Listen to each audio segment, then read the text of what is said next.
ನಮಸ್ಕಾರ. ಜ್ಞಾನಗಂಗೋತ್ರಿ ಸಂಸ್ಥೆಯ ಇನ್ಕ್ವೆಸ್ಟ್ ಪ್ರಚಲಿತ ಘಟನೆಗಳ ಸರಣಿಗೆ ತಮ್ಮೆಲ್ಲರಿಗೂ ಮತ್ತೊಮ್ಮೆ ಸ್ವಾಗತ. ಇವತ್ತು ನಾವು 4ನೇ ಆಗಸ್ಟ್ 2026ರ ಪ್ರಚಲಿತ ಘಟನೆಗಳನ್ನ ಡಿಸ್ಕಸ್ ಮಾಡ್ತಾ ಇದ್ದೇವೆ. ಇವತ್ತಿನ ಅಪ್ಡೇಟ್ಸ್ ಅನ್ನ ತಿಳಿಯುವ ಮುಂಚೆ KS ಪ್ರಿಲಿಮ್ಸ್ಗೆ ಸಂಬಂಧಪಟ್ಟಂತೆ ಅಣುಕು ಪರೀಕ್ಷೆಗಳನ್ನ ನಾವು ಪ್ರಾರಂಭ ಮಾಡ್ತಾ ಇದ್ದೇವೆ. ಒಟ್ಟು 30 ಪರೀಕ್ಷೆಗಳನ್ನ ನೀಡಲಾಗುತ್ತೆ. ಇದರಲ್ಲಿ 13 ಸೆಕ್ಷನಲ್ ಪರೀಕ್ಷೆಗಳನ್ನ ನೀಡಲಾಗುತ್ತೆ, 7 ಕಾಂಪ್ರಹೆನ್ಸಿವ್ ಪರೀಕ್ಷೆಗಳನ್ನ ನೀಡಲಾಗುತ್ತೆ, 10 ಫುಲ್ ಲೆಂತ್ ಪರೀಕ್ಷೆಗಳನ್ನ ನೀಡಲಾಗುತ್ತೆ. ಪರೀಕ್ಷೆ ಆನ್ಲೈನ್ ಅಥವಾ ಆಫ್ಲೈನ್ ಮುಖೇನ ತೆಗೆದುಕೊಳ್ಳಬಹುದಾಗಿರುತ್ತೆ. ಹೆಚ್ಚಿನ ಮಾಹಿತಿಗಾಗಿ ಜ್ಞಾನಗಂಗೋತ್ರಿ ಸಂಸ್ಥೆಯನ್ನ ನೀವು ಸಂಪರ್ಕಿಸಬಹುದಾಗಿರುತ್ತೆ. With this let's get into first section. Karnataka related updates ಅನ್ನ ನಾವು ಡಿಸ್ಕಸ್ ಮಾಡೋಣ. ಕರ್ನಾಟಕ ರಿಲೇಟೆಡ್ ಅಪ್ಡೇಟ್ಸ್ ಅಲ್ಲಿ ಒಂದು ವಿಶೇಷವಾದ ಮಾಹಿತಿ ಇದೆ. ಅದೇನು ಅಂದ್ರೆ ಈ ಕ್ವಾಂಟಮ್ ಕಂಪ್ಯೂಟಿಂಗ್ ಗೆ ಸಂಬಂಧಪಟ್ಟಂತೆ ಒಂದು ಸೆಂಟರ್ ಅನ್ನ ಬೆಂಗಳೂರಿನಲ್ಲಿ ಓಪನ್ ಮಾಡ್ತಾ ಇದ್ದಾರೆ. ಅದನ್ನ ನಾವು ಕ್ವಾಂಟಮ್ AI ಸ್ಕೂಲ್ ಅಂತ ಹೇಳ್ತೇವೆ. ಏನಿದರ ಬೆನಿಫಿಟ್ಸ್ ಅನ್ನೋದನ್ನ ನಾನು ಮುಂದೆ ಡಿಸ್ಕಸ್ ಮಾಡ್ತೇನೆ. ಇದು 8 ಕ್ಯೂಬಿಟ್ ಕಂಪ್ಯೂಟಿಂಗ್ ಸೆಂಟರ್ ಅನ್ನ ಬೆಂಗಳೂರಿನ ಒಂದು ಕ್ಯಾಂಪಸ್ ನಲ್ಲಿ ಪ್ರಾರಂಭ ಮಾಡ್ತಾ ಇದ್ದಾರೆ. ಇದರ ವಿಶೇಷತೆ ಏನು ಅಂದ್ರೆ ಫಸ್ಟ್ ಕಮರ್ಷಿಯಲ್ ಯೂನಿಟ್ ಆಗಿರುತ್ತೆ.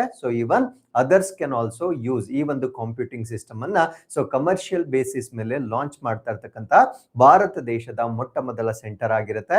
ಎಲ್ಲಿ ಸ್ಟಾರ್ಟ್ ಮಾಡ್ತಾ ಇದ್ದಾರೆ, ಇದರ ಬೆನಿಫಿಟ್ಸ್ ಏನು, ಎಲ್ಲವನ್ನ ಕೂಡ ಈ ಒಂದು ಆರ್ಟಿಕಲ್ ಅಲ್ಲಿ ನಾವು ಡಿಸ್ಕಸ್ ಮಾಡೋಣ.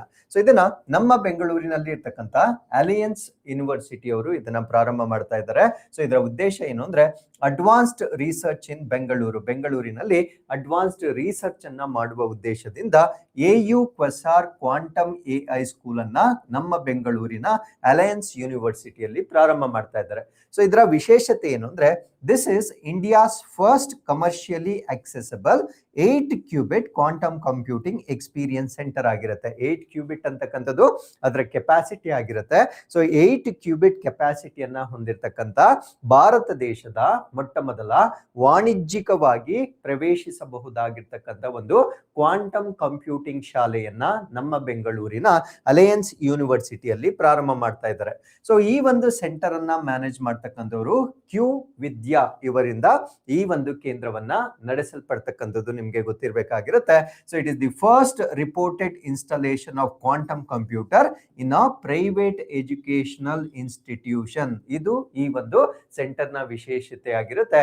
ಭಾರತ ದೇಶದಲ್ಲಿ ಒಂದು ಖಾಸಗಿ ವಿದ್ಯಾಸಂಸ್ಥೆಯಲ್ಲಿ ಈ ರೀತಿಯ ಒಂದು ಕ್ವಾಂಟಮ್ ಕಂಪ್ಯೂಟಿಂಗ್ ಅನ್ನ ಮೊದಲ ಬಾರಿಗೆ ಇನ್ಸ್ಟಾಲ್ ಮಾಡಿರ್ತಕ್ಕಂಥದ್ದು. ಇದಕ್ಕಿಂತ ಮುಂಚೆ ಇದ್ದಂತಹ ಎಲ್ಲ ಕ್ವಾಂಟಮ್ ಕಂಪ್ಯೂಟರ್ಸ್ ಗಳು ಸರ್ಕಾರದ ಅಧೀನದಲ್ಲಿ ಇದ್ದಿದ್ದು. ಇದು ಮೊಟ್ಟ ಮೊದಲ ಬಾರಿಗೆ ಭಾರತ ದೇಶದಲ್ಲಿ ಒಂದು ಖಾಸಗಿ ಶಿಕ್ಷಣ ಸಂಸ್ಥೆಯಲ್ಲಿ ಇದನ್ನ ಇನಾಗ್ರೇಟ್ ಮಾಡಿರ್ತಕ್ಕಂಥದ್ದು ಇದರ ವಿಶೇಷತೆ ಆಗಿರುತ್ತೆ. ಈ ಒಂದು ಕ್ವಾಂಟಮ್ ಕಂಪ್ಯೂಟಿಂಗ್ ಸಿಸ್ಟಮ್ ಏನಿರುತ್ತೆ, ಇದರಿಂದ ಅಥವಾ ಈ ಒಂದು ಶಾಲೆ ಏನಿರುತ್ತೆ, ಇದರಿಂದ ನಾವ್ ಏನನ್ನ ಎಕ್ಸ್ಪೆಕ್ಟ್ ಮಾಡ್ಬೋದಾಗಿರುತ್ತೆ ಅಂದ್ರೆ ಇದರಲ್ಲಿ ಕ್ವಾಂಟಮ್ ಕಂಪ್ಯೂಟಿಂಗ್ ಇರುತ್ತೆ, ಆರ್ಟಿಫಿಷಿಯಲ್ ಇಂಟೆಲಿಜೆನ್ಸ್ ಇರುತ್ತೆ, ಇವನ್ ರೋಬೋಟಿಕ್ಸ್ ಅನ್ನ ಕೂಡ ಇದರಲ್ಲಿ ಇಂಟಿಗ್ರೇಟ್ ಮಾಡಲಾಗಿರುತ್ತೆ, ಅಂಡ್ ಸೈಬರ್ ಫಿಸಿಕಲ್ ಸಿಸ್ಟಮ್ಸ್ ಅನ್ನ ಕೂಡ ಈ ಒಂದು ಸ್ಕೂಲ್ ಆಫ್ ಲರ್ನಿಂಗ್ ಅಲ್ಲಿ ನಾವು ನೋಡ್ಬೋದಾಗಿರುತ್ತೆ. And it aims to support advanced research, innovation and practical problem solving. ಅಂದ್ರೆ ನಮ್ಮ ಒಂದು ಸಮಸ್ಯೆಗಳನ್ನ ಪ್ರಾಯೋಗಿಕವಾಗಿ ಬಗೆಹರಿಸಲಿಕ್ಕೆ ಈ ಒಂದು ಅಡ್ವಾನ್ಸ್ಡ್ ಕಂಪ್ಯೂಟಿಂಗ್ ಸಿಸ್ಟಮ್ ಅನ್ನ ನಾವು ಬಳಕೆ ಮಾಡ್ಕೊಳ್ಬಹುದಾಗಿರುತ್ತೆ. ಈ ಒಂದು ಸೆಂಟರ್ ಏನಿದೆ, ಇದು ಸ್ಪೆಷಲೈಸ್ಡ್ ಬಿಟೆಕ್ ಪ್ರೋಗ್ರಾಮ್ಸ್ ಅನ್ನ ಈಗ ಆಫರ್ ಮಾಡ್ತಾ ಇದೆ. ಈ ಒಂದು ಬಿಟೆಕ್ ಪ್ರೋಗ್ರಾಮ್ ಯಾವುದಕ್ಕೆ ಸಂಬಂಧಪಟ್ಟಿದ್ದು ಅಂದ್ರೆ ಎಮರ್ಜಿಂಗ್ ಟೆಕ್ನಾಲಜೀಸ್, ಅಂದ್ರೆ ಉದಯೋನ್ಮುಖ ತಂತ್ರಜ್ಞಾನಗಳು, ಭವಿಷ್ಯದಲ್ಲಿ ನಾವು ಯಾವ ತಂತ್ರಜ್ಞಾನಗಳನ್ನ ಬಳಸಬೇಕಾಗಿರುತ್ತೆ, ಇದಕ್ಕೆ ಸಂಬಂಧಪಟ್ಟಂತೆ ಒಂದು ಬಿಟೆಕ್ ಕಾರ್ಯಕ್ರಮವನ್ನ ಕೂಡ ಈ ಒಂದು ಯೂನಿವರ್ಸಿಟಿ ವತಿಯಿಂದ ಆಫರ್ ಮಾಡಲಾಗ್ತಾ ಇದೆ. It also provides quantum computing as a service. ಇದನ್ನು ನಾವು QCAS ಅಂತ ಕರಿತೇವೆ. Quantum computing as a service ಕೂಡ ಈ ಒಂದು ಕ್ಯಾಂಪಸ್ ನಲ್ಲಿ ಪ್ರೊವೈಡ್ ಮಾಡಲಾಗುತ್ತೆ. ಇದರಿಂದ ಆಗ್ತಕ್ಕಂತ ಒಂದು ಅಡ್ವಾಂಟೇಜ್ ಏನು ಅಂದ್ರೆ to solve complex technical problems with greater speed and precision. ಅಂದ್ರೆ ಈ ಒಂದು ತಾಂತ್ರಿಕ ಸಮಸ್ಯೆಗಳೇನಿರ್ತವೆ, ಈ ಒಂದು ತಾಂತ್ರಿಕ ಸಮಸ್ಯೆಗಳನ್ನ ಅತಿ ಹೆಚ್ಚಿನ ವೇಗವಾಗಿ ಮತ್ತು ಅತಿ ಹೆಚ್ಚಿನ ನಿಖರವಾಗಿ ಸಾಲ್ವ್ ಮಾಡ್ಲಿಕ್ಕೆ ಈ ಒಂದು quantum computing as a service ಅನ್ನ ಕೂಡ ಈ ಒಂದು ಸಿಸ್ಟಮ್ ನಿಂದ ಅಥವಾ ಈ ಒಂದು ಸ್ಕೂಲ್ ಇಂದ ನಾವು ಪಡೆಯಬಹುದಾಗಿರುತ್ತೆ. With this let's get into national news ಅಥವಾ ನಮ್ಮ ಭಾರತ ದೇಶಕ್ಕೆ ಸಂಬಂಧಪಟ್ಟಂತೆ ಅಥವಾ ಇವನ್ ಇಂಟರ್ನ್ಯಾಷನಲ್ ನ್ಯೂಸ್ ಅನ್ನ ಕೂಡ ನಾನು ಇಲ್ಲೇ ಇನ್ಕ್ಲೂಡ್ ಮಾಡ್ಕೊಂಡಿರ್ತೇನೆ. KH-101 missile. ಸೊ ಇದನ್ನ ನಮ್ಗೆ ಕೇಳ್ಬೋದಾಗಿರುತ್ತೆ ಎಕ್ಸಾಮ್ ಅಲ್ಲಿ. ಸೊ ವಾಟ್ ಈಸ್ KH-101 ಕ್ಷಿಪಣಿ, ಇತ್ತೀಚೆಗೆ ಸುದ್ದಿಯಲ್ಲಿರ್ತಕ್ಕಂಥದ್ದು. ಸೊ ಅದರ ಬಗ್ಗೆ ನಾವು ಮಾಹಿತಿಯನ್ನ ಇಲ್ಲಿ ಡಿಸ್ಕಸ್ ಮಾಡ್ತಾ ಬರೋಣ. ಸೊ ಇದು ರಷ್ಯನ್ ಮೇಡ್ ಆಗಿರುತ್ತೆ. KH-101 ಮಿಸೈಲ್ ಅಂತಕ್ಕಂಥದ್ದು ರಷ್ಯಾದವರು ತಯಾರಿ ಮಾಡಿರ್ತಕ್ಕಂಥ ಒಂದು ಮಿಸೈಲ್ ಆಗಿರುತ್ತೆ. ಸೊ ಇದು ಯಾಕೆ ಸುದ್ದಿಯಲ್ಲಿದೆ ಅಂತ ನಾವಿಲ್ಲಿ ನೋಡೋದಾದ್ರೆ, so it landed in eastern Poland, rising concerns along NATO's eastern flank. So Poland ಅಂತಕ್ಕಂಥದ್ದು ನ್ಯಾಟೋ ಅಸೋಸಿಯೇಷನ್ ಅಲ್ಲಿರ್ತಕ್ಕಂಥ ಒಂದು ರಾಷ್ಟ್ರವಾಗಿರುತ್ತೆ. ಅಂಡ್ ರಷ್ಯಾ ಅಂತಕ್ಕಂಥದ್ದು ಇದರ ಅಡ್ವರ್ಸರಿ ಆಗಿರುತ್ತೆ, ಅಂದ್ರೆ ಆಪೋಸಿಟ್ ಆಗಿರುತ್ತೆ. ಸೊ ಆ ಒಂದು ಕಾರಣದಿಂದ ರಷ್ಯಾದ ಈ ಒಂದು ಕ್ಷಿಪಣಿ ಅಂತಕ್ಕಂಥದ್ದನ್ನ ಈ ಒಂದು ಪೋಲ್ಯಾಂಡ್ಗೆ ಕಳಿಸಿರ್ತಕ್ಕಂಥದ್ದು ಈಗ ನ್ಯಾಟೋದಲ್ಲಿ ಒಂದು ಡಿಸ್ಟರ್ಬೆನ್ಸ್ ಅನ್ನ ಕ್ರಿಯೇಟ್ ಮಾಡಿರುತ್ತೆ. ಸೊ ಆ ಒಂದು ಕ್ಷಿಪಣಿಯನ್ನ ನಾವೇನಂತ ಕರಿತೀವಿ ಅಂದ್ರೆ KH-101 ಅಂತ ಕರಿತೇವೆ. ಸೊ ಈ KH-101 ಅಂತಕ್ಕಂಥದ್ದು is a Russian long range subsonic air launched cruise missile ಆಗಿರುತ್ತೆ. ಅಂದ್ರೆ ಇದನ್ನ ಡೆವಲಪ್ ಮಾಡಿರ್ತಕ್ಕಂಥವ್ರು ರಷ್ಯಾದವರು. ಲಾಂಗ್ ರೇಂಜ್ ಅಂದ್ರೆ ಅದು ದೀರ್ಘ ವ್ಯಾಪ್ತಿಯನ್ನ ಆಕ್ರಮಿಸಬಹುದಾಗಿರ್ತಕ್ಕಂಥ ಒಂದು ಮಿಸೈಲ್ ಆಗಿರುತ್ತೆ. ಸಬ್ಸೋನಿಕ್ ಆಗಿರುತ್ತೆ. ಸಬ್ಸೋನಿಕ್ ಅಂದ್ರೆ ಶಬ್ದದ ವೇಗಕ್ಕಿಂತ ಸ್ವಲ್ಪ ಕಡಿಮೆ ವೇಗದಲ್ಲಿ ಟ್ರಾವೆಲ್ ಮಾಡ್ತಕ್ಕಂಥ ಒಂದು ಮಿಸೈಲ್ ಆಗಿರುತ್ತೆ. So air launched cruise missile ಆಗಿರುತ್ತೆ, ಅಂದ್ರೆ ವಾಯುವಿನಲ್ಲಿ ನಾವು ಉಡಾವಣೆ ಮಾಡಬಹುದಾಗಿರ್ತಕ್ಕಂಥ ಕ್ರೂಸ್ ಮಿಸೈಲ್ ಆಗಿರುತ್ತೆ. ಬ್ಯಾಲಿಸ್ಟಿಕ್ ಅಲ್ಲ, ಕ್ರೂಸ್ ಅಂದ್ರೆ ಕಂಪ್ಲೀಟ್ ಅದರ ಮೂವ್ಮೆಂಟ್ ಏನಿರುತ್ತೆ, ಸೊ ಆ ಫುಲ್ ಮೂವ್ಮೆಂಟ್ ವರೆಗೂ ಅದಕ್ಕೆ ಮೋಟಾರ್ ಸಪೋರ್ಟ್ ಅಥವಾ ಎಂಜಿನ್ ಸಪೋರ್ಟ್ ಇರ್ತಕ್ಕಂಥ ಒಂದು ಮಿಸೈಲ್ ಅನ್ನ ಈಗ ಪೋಲ್ಯಾಂಡ್ಗೆ ಅವರು ಕಳಿಸಿರ್ತಾರೆ. ಸೊ ಈ ಇಟ್ಸ್ ನ್ಯಾಟೋಸ್ ಡೆಸಿಗ್ನೇಷನ್ ಇಸ್ AS-23A ಕೋಡಿಯಾಕ್ ಅಂತ ಕರೀತೇವೆ. ರಷ್ಯಾದಲ್ಲಿ ಇದನ್ನ KH-101 ಅಂತ ಕರೀತಾರೆ. ಬಟ್ ನ್ಯಾಟೋದಲ್ಲಿ ಈ ಒಂದು ಮಿಸೈಲ್ಗೆ ತಮ್ಮದೇ ಆಗಿರ್ತಕ್ಕಂಥ ಒಂದು ಕೋಡ್ ಅನ್ನ ಕೊಟ್ಟಿರ್ತಾರೆ. ಸೊ ಏನಂತ ಕೋಡ್ ಮಾಡ್ತಾರೆ ಅಂದ್ರೆ AS ಅಂತ ಹೇಳ್ತಾರೆ. AS-23A ಕೋಡಿಯಾಕ್ ಅಂತ ನ್ಯಾಟೋದಲ್ಲಿ ಇದಕ್ಕೆ ಒಂದು ಕೋಡ್ ನೇಮ್ ಅನ್ನ ಕೊಟ್ಕೊಂಡಿರ್ತಾರೆ. So it was developed by Russia's tactical missile armament corporation, in short ಇದನ್ನ ನಾವು KTRB ಅಂತ ಕರಿತೇವೆ. So this is not the latest missile. ಇದು 1990s ಅಲ್ಲಿ ಕ್ರಿಯೇಟ್ ಮಾಡಿರ್ತಕ್ಕಂಥ ಒಂದು ಮಿಸೈಲ್ ಆಗಿರುತ್ತೆ. ಸೊ ಇದನ್ನ ಈಗ ಅವರು ಪೋಲ್ಯಾಂಡ್ಗೆ ವರ್ಗಾವಣೆ ಮಾಡಿರ್ತಾರೆ. The missile is designed to strike buildings, bunkers and military installations. ಅಂದ್ರೆ ಕಟ್ಟಡಗಳನ್ನ ನಾಶ ಮಾಡ್ಲಿಕ್ಕೆ, ಬಂಕರ್ಗಳನ್ನ ನಾಶ ಮಾಡ್ಲಿಕ್ಕೆ, ಮತ್ತೆ ಮಿಲಿಟರಿ ಇನ್ಸ್ಟಾಲೇಷನ್ಸ್ ಏನಿರುತ್ತೆ ಸೊ ಅದನ್ನೆಲ್ಲ ನಾಶ ಮಾಡ್ಲಿಕ್ಕೆ ಈ ಒಂದು ಮಿಸೈಲ್ ಅನ್ನ ಬಳಕೆ ಮಾಡ್ಕೊಳ್ಬಹುದಾಗಿರುತ್ತೆ. It is mainly launched from Russian strategic bombers. ಇದನ್ನ ಮುಖ್ಯವಾಗಿ ರಷ್ಯಾದ ಕಾರ್ಯತಂತ್ರದ ಬಾಂಬರ್ ಗಳಿಂದ ಉಡಾಯಿಸಲಾಗ್ತಕ್ಕಂಥ ಒಂದು ಮಿಸೈಲ್ ಆಗಿ ನಾವು ಇದನ್ನ ನೋಡ್ಬೋದಾಗಿರುತ್ತೆ. ಸೊ ಇದರ ಲೆಂತ್ ಎಷ್ಟಿರುತ್ತೆ ಅಂದ್ರೆ 7.5 ಮೀಟರ್ಸ್ ಲಾಂಗ್ ಇರುತ್ತೆ. ಅಂಡ್ ಅದರ ವಿಂಗ್ ಸ್ಪ್ಯಾನ್ ಬಂದು 4.4 ಮೀಟರ್ಸ್ ಅಷ್ಟು ಅದರ ವಿಂಗ್ ಸ್ಪ್ಯಾನ್ ಅನ್ನ ನಾವು ನೋಡಬಹುದಾಗಿರುತ್ತೆ. So it is powered by turbo fan engine. So ಇದರಲ್ಲಿ ಇರ್ತಕ್ಕಂಥ ಇಂಜನ್ ಅನ್ನ ನಾವು ಟರ್ಬೋ ಫ್ಯಾನ್ ಅಂತ ಕರಿತೇವೆ. ಸೊ ಈ ಒಂದು ಇಂಜನ್ ಇರುವ ಕಾರಣದಿಂದ ಇದನ್ನ ಕ್ರೂಸ್ ಮಿಸೈಲ್, ಅಂದ್ರೆ ಇದು ಸ್ಟಾರ್ಟಿಂಗ್ ಇಂದ ಅದು ಡೆಸ್ಟಿನೇಷನ್ ಪಾಯಿಂಟ್ ಏನಿರುತ್ತೆ ಅಲ್ಲಿಗೆ ರೀಚ್ ಆಗೋವರೆಗೂ ಈ ಒಂದು ಇಂಜನ್ ನ ಸಪೋರ್ಟ್ ಇರುತ್ತೆ. ಸೊ ಅದಕ್ಕೆ ಇದನ್ನ ನಾವೇನಂತ ಕರಿತೀವಿ ಅಂದ್ರೆ ಕ್ರೂಸ್ ಮಿಸೈಲ್ ಅಂತ ಕರಿತೇವೆ. ಸೊ ಇದರ ಸ್ಪೀಡ್ ಎಷ್ಟಿರುತ್ತಂದ್ರೆ ಮ್ಯಾಕ್ 0.76, ಅಂದ್ರೆ ಶಬ್ದದ ವೇಗಕ್ಕಿಂತ 0.76 ಕಡಿಮೆ ವೇಗದಲ್ಲಿ ಚಲಿಸ್ತಕ್ಕಂಥ ಒಂದು ಮಿಸೈಲ್ ಆಗಿರುತ್ತೆ. So it has an estimated range of 2500 to 3000 kilometres, ಅಂದ್ರೆ 2500ರಿಂದ 3000 ಕಿಲೋಮೀಟರ್ ದೂರದಲ್ಲಿರ್ತಕ್ಕಂಥ ಟಾರ್ಗೆಟ್ಸ್ ಗಳನ್ನ ನಾವು ಈ ಒಂದು ಮಿಸೈಲ್ ಇಂದ ಡಿಸ್ಟ್ರಾಯ್ ಮಾಡ್ತಕ್ಕಂಥ ಒಂದು ಸಾಧ್ಯತೆ ಇರುತ್ತೆ. ಸೊ ಅದಕ್ಕೆ ಇದನ್ನ ನಾವು ಲಾಂಗ್ ರೇಂಜ್ ಮಿಸೈಲ್ ಅಂತ ಕರಿತೇವೆ. ಸೊ ಇದರಲ್ಲಿ ನಾವು ಏನನ್ನ ಕ್ಯಾರಿ ಮಾಡ್ಬೋದಂದ್ರೆ ಹೈ ಎಕ್ಸ್ಪ್ಲೋಸಿವ್ಸ್ ಅನ್ನ, ಅಂದ್ರೆ ಸ್ಫೋಟಕಗಳನ್ನ ನಾವು ಕ್ಯಾರಿ ಮಾಡ್ಬೋದು. ಪೆನೆಟ್ರೇಟರ್ಸ್ ಅಂಡ್ ಕ್ಲಸ್ಟರ್ ವಾರ್ ಹೆಡ್ಸ್, ಅಂದ್ರೆ ಯುದ್ಧ ತಲೆ ಸಿಡಿಗಳು ಅಂತ ನಾವೇನ್ ಕರಿತೇವೆ. ಸೊ ಸಿಂಪಲ್ ಭಾಷೆಯಲ್ಲಿ ಹೇಳೋದಾದ್ರೆ ಬಾಂಬರ್ಗಳು, ಬಾಂಬ್ಸ್ ಅಂತ ನಾವೇನ್ ಹೇಳ್ತೇವೆ. ಸೊ ಅದನ್ನೆಲ್ಲ ಈ ಒಂದು ಮಿಸೈಲ್ ನಲ್ಲಿ ಕ್ಲಸ್ಟರ್, ಅಂದ್ರೆ ಒಂದು ಗುಂಪಿನ ಬಾಂಬ್ಗಳನ್ನ ಈ ಒಂದು ಮಿಸೈಲ್ ಅಲ್ಲಿ ಕ್ಯಾರಿ ಮಾಡೋಷ್ಟು ಕೆಪಾಸಿಟಿಯನ್ನ ಇದು ಹೊಂದಿರುತ್ತೆ. And it's low observable design helps reduce radar detection. So ಇದು ಲೋ ಅಬ್ಸರ್ವಬಲ್ ಡಿಸೈನ್, ಅಂದ್ರೆ ಅದರ ವಿನ್ಯಾಸವನ್ನ ಹೆಂಗ್ ಮಾಡಿರ್ತಾರೆ ಅಂದ್ರೆ ಕಣ್ಣಿಗೆ ಕಾಣಿಸಬಾರದ ರೀತಿಯಲ್ಲಿ ಅದರ ಡಿಸೈನ್ ಅನ್ನ ಮಾಡಿರೋದ್ರಿಂದ ಇವನ್ ರೆಡಾರ್ ನಿಂದ ಕೂಡ ತಪ್ಪಿಸಿಕೊಳ್ಳಬಹುದಾಗಿರ್ತಕ್ಕಂಥ ಒಂದು ಮಿಸೈಲ್ ಸಿಸ್ಟಮ್ ಆಗಿ ಅವರು ಇದನ್ನ ಡೆವಲಪ್ ಮಾಡಿರ್ತಾರೆ. ಹಾಗಿದ್ರೆ ನ್ಯಾಟೋ ಈ ಒಂದು ಆರ್ಟಿಕಲ್ ಅಲ್ಲಿ ಉಲ್ಲೇಖವಾಗಿರೋದ್ರಿಂದ ನ್ಯಾಟೋ ಬಗ್ಗೆ ಮತ್ತೆ ನ್ಯಾಟೋ ಪ್ಲಸ್ ಇವೆರಡು ರಿಪೀಟೆಡ್ಲಿ ನಮಗೆ ಪ್ರಶ್ನೆಗಳಾಗ್ತಾ ಇರುತ್ತೆ. ಸೊ ನ್ಯಾಟೋ ಬಗ್ಗೆ ಕೂಡ ನಾವು ಬೇಸಿಕ್ಸ್ ಅನ್ನ ಅಂಡರ್ಸ್ಟ್ಯಾಂಡ್ ಮಾಡ್ಕೊಳ್ಳೋಣ. ಸೊ ನ್ಯಾಟೋ ಫುಲ್ ಫಾರ್ಮ್ ಏನು ಅಂದ್ರೆ ನಾರ್ತ್ ಅಟ್ಲಾಂಟಿಕ್ ಟ್ರೀಟಿ ಆರ್ಗನೈಸೇಷನ್ ಅಂತ ಹೇಳ್ತೇವೆ. ಸೊ ಇದನ್ನ ಎಸ್ಟಾಬ್ಲಿಷ್ ಮಾಡಿರ್ತಕ್ಕಂಥದ್ದು 4ನೇ ಏಪ್ರಿಲ್ 1949. ನಮಗೆ ಸ್ವತಂತ್ರ ಬಂದ 2 ವರ್ಷಗಳ ನಂತರ ನ್ಯಾಟೋವನ್ನ ಎಸ್ಟಾಬ್ಲಿಷ್ ಮಾಡಿರ್ತಾರೆ. ಸೊ ಈ ತರ ದಿನಾಂಕಗಳು ಬಂದಾಗ ಯಾವ್ದಾದ್ರು ಒಂದು ಡೇಟ್ಗೆ ರಿಲೇಟ್ ಮಾಡ್ಕೊಳ್ಳಿ. ಸೊ ಅದರಿಂದ ಸ್ವಲ್ಪ ನೆನ್ಪಿಟ್ಕೊಳ್ಳೋದು ಈಸಿ ಆಗುತ್ತೆ. ಅಂಡ್ ಇದರ ಫೌಂಡಿಂಗ್ ಟ್ರೀಟಿ ಯಾವ ಒಪ್ಪಂದದ ಅಡಿಯಲ್ಲಿ ಇದನ್ನ ಸ್ಥಾಪನೆ ಮಾಡಿರ್ತಾರೆ ಅಂದ್ರೆ ನಾರ್ತ್ ಅಟ್ಲಾಂಟಿಕ್ ಟ್ರೀಟಿ ಅಥವಾ ಇದನ್ನ ವಾಷಿಂಗ್ಟನ್ ಟ್ರೀಟಿ ಅಂತ ಕೂಡ ಇದನ್ನ ಕರೆಯಲಾಗುತ್ತೆ. ಸೊ ಇದರ ಹೆಡ್ ಕ್ವಾರ್ಟರ್ಸ್ ಕೇಂದ್ರ ಕಚೇರಿಯನ್ನ ನಾವು ಬೆಲ್ಜಿಯಂನ ಬ್ರುಸೆಲ್ಸ್ ನಲ್ಲಿ ಇದರ ಹೆಡ್ ಕ್ವಾರ್ಟರ್ಸ್ ಅನ್ನ ನಾವು ನೋಡಬಹುದಾಗಿರುತ್ತೆ. ಸೊ ಇದರ ಒಂದು ನೇಚರ್ ಸ್ವಭಾವ ಹೇಗೆ ಅಂದ್ರೆ ಪೊಲಿಟಿಕಲ್ ಅಂಡ್ ಮಿಲಿಟರಿ ಅಲಯನ್ಸ್ ಅಂತ ಹೇಳ್ತೇವೆ. ರಾಜಕೀಯ ಮತ್ತೆ ಮಿಲಿಟರಿ ಅಲಯನ್ಸ್ ಅಂತ ನಾವು ಇದನ್ನ ಹೇಳ್ಬೋದಾಗಿರುತ್ತೆ. ಸೊ ಇದರ ಫೌಂಡಿಂಗ್ ಮೆಂಬರ್ ಸಂಸ್ಥಾಪನಾ ರಾಷ್ಟ್ರಗಳ ಸಂಖ್ಯೆ 12 ಸಂಸ್ಥಾಪನಾ ರಾಷ್ಟ್ರಗಳನ್ನ ನಾವು ನೋಡ್ಬೋದಾಗಿರುತ್ತೆ.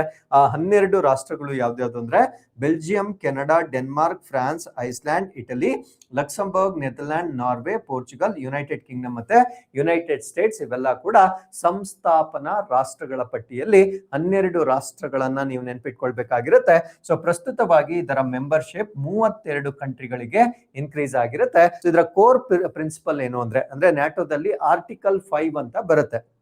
ನಮ್ಮ ಸಂವಿಧಾನದಲ್ಲಿ ವಿಧಿಗಳು ಹೇಗೆ ಬರುತ್ತೆ ಅದೇ ರೀತಿ ನ್ಯಾಟೋದಲ್ಲಿ ಆರ್ಟಿಕಲ್ 5 ಅಂತ ಬರುತ್ತೆ. ಸೊ ಆರ್ಟಿಕಲ್ 5 ನ ಪ್ರಕಾರ ಕಲೆಕ್ಟಿವ್ ಡಿಫೆನ್ಸ್ ಅಸೋಸಿಯೇಷನ್ ಆಗಿರುತ್ತೆ. ಅಂದ್ರೆ ನ್ಯಾಟೋದ ಮೇಲೆ ಇಮ್ಯಾಜಿನ್ ಇವಾಗ ಲಕ್ಸಂಬರ್ಗ್ ಮೇಲೆ ಯಾರಾದ್ರೂ ನಾನ್ ನ್ಯಾಟೋ ಕಂಟ್ರಿ ಅಟ್ಯಾಕ್ ಮಾಡಿದಾಗ ಅಂದ್ರೆ ನ್ಯಾಟೋದಲ್ಲಿ ಇಲ್ಲದೆ ಇರ್ತಕ್ಕಂಥ ಕಂಟ್ರಿ ಅಟ್ಯಾಕ್ ಮಾಡಿದಾಗ ನ್ಯಾಟೋದಲ್ಲಿರ್ತಕ್ಕಂಥ ಎಲ್ಲ ರಾಷ್ಟ್ರಗಳು ಅದಕ್ಕೆ ಬೆಂಬಲವನ್ನ ನೀಡ್ತಕ್ಕಂಥದ್ದು. ಸೊ ಈ ಒಂದು ಕಾನ್ಸೆಪ್ಟ್ ನ ಆಧಾರದ ಮೇಲೆ ಮಾಡಿರ್ತಕ್ಕಂಥ ಒಂದು ಅಸೋಸಿಯೇಷನ್ ಅನ್ನು ನಾವು ನ್ಯಾಟೋ ಅಂತ ಕರೀತಕ್ಕಂಥದ್ದು. ಸೊ ಇದರ ಡಿಸಿಷನ್ ಮೇಕಿಂಗ್ ಬಾಡಿ ಏನು ಅಂದ್ರೆ ಡಿಸಿಷನ್ ಮೇಕಿಂಗ್ ಸಿಸ್ಟಮ್ ಏನು ಅಂದ್ರೆ ಬೈ ಕನ್ಸೆನ್ಸಸ್ ಅಂದ್ರೆ ನ್ಯಾಟೋದಲ್ಲಿರ್ತಕ್ಕಂಥ ಎಲ್ಲ ಸದಸ್ಯ ರಾಷ್ಟ್ರಗಳ ಒಪ್ಪಿಗೆಯನ್ನ ಪಡೆಯುವ ಮುಖಾಂತರ ಅವರು ನಿರ್ಧಾರಗಳನ್ನ ತೆಗೆದುಕೊಳ್ತಕ್ಕಂಥದ್ದು. ಸೊ ಈ ಒಂದು ನ್ಯಾಟೋದ ಮೇನ್ ಆಬ್ಜೆಕ್ಟಿವ್ಸ್ ಪ್ರಮುಖ ಉದ್ದೇಶಗಳು ಯಾತಕ್ಕಾಗಿ ಇದನ್ನ ಪ್ರಾರಂಭ ಮಾಡಿದ್ದಾರೆ ಅಂದ್ರೆ ಕಲೆಕ್ಟಿವ್ ಡಿಫೆನ್ಸ್, ಇದನ್ನ ನಾವು ಸಾಮೂಹಿಕವಾಗಿ ಒಂದು ರಕ್ಷಣೆ ಅಂತ ಹೇಳಿದ್ನಲ್ವಾ, ಸೊ ಅದನ್ನ ಕಲೆಕ್ಟಿವ್ ಡಿಫೆನ್ಸ್ ಅಂತ ಹೇಳ್ತೇವೆ. ಕ್ರೈಸಿಸ್ ಮ್ಯಾನೇಜ್ಮೆಂಟ್, ಬಿಕ್ಕಟ್ಟುಗಳನ್ನ ನಿರ್ವಹಣೆ ಮಾಡ್ತಕ್ಕಂಥದ್ದು. ಕೋಆಪರೇಟಿವ್ ಸೆಕ್ಯೂರಿಟಿ, ಸಹಕಾರದ ಭದ್ರತೆಯನ್ನ ಏರ್ಪಡಿಸ್ತಕ್ಕಂಥದ್ದು ಈ ಒಂದು ನ್ಯಾಟೋ ಅಸೋಸಿಯೇಷನ್ ನ ಆಬ್ಜೆಕ್ಟಿವ್ಸ್ ಆಗಿರುತ್ತೆ. ಸೊ ನ್ಯಾಟೋದ ಅಫಿಷಿಯಲ್ ಲ್ಯಾಂಗ್ವೇಜಸ್, ಅಧಿಕೃತ ಭಾಷೆಗಳು ಯಾವ್ದಾವ್ದಂದ್ರೆ ಇಂಗ್ಲಿಷ್ ಮತ್ತೆ ಫ್ರೆಂಚ್ ಅನ್ನ ಅವರು ಅಧಿಕೃತ ಭಾಷೆಗಳಾಗಿ ತೆಗೆದುಕೊಳ್ಳಲಾಗಿರುತ್ತೆ.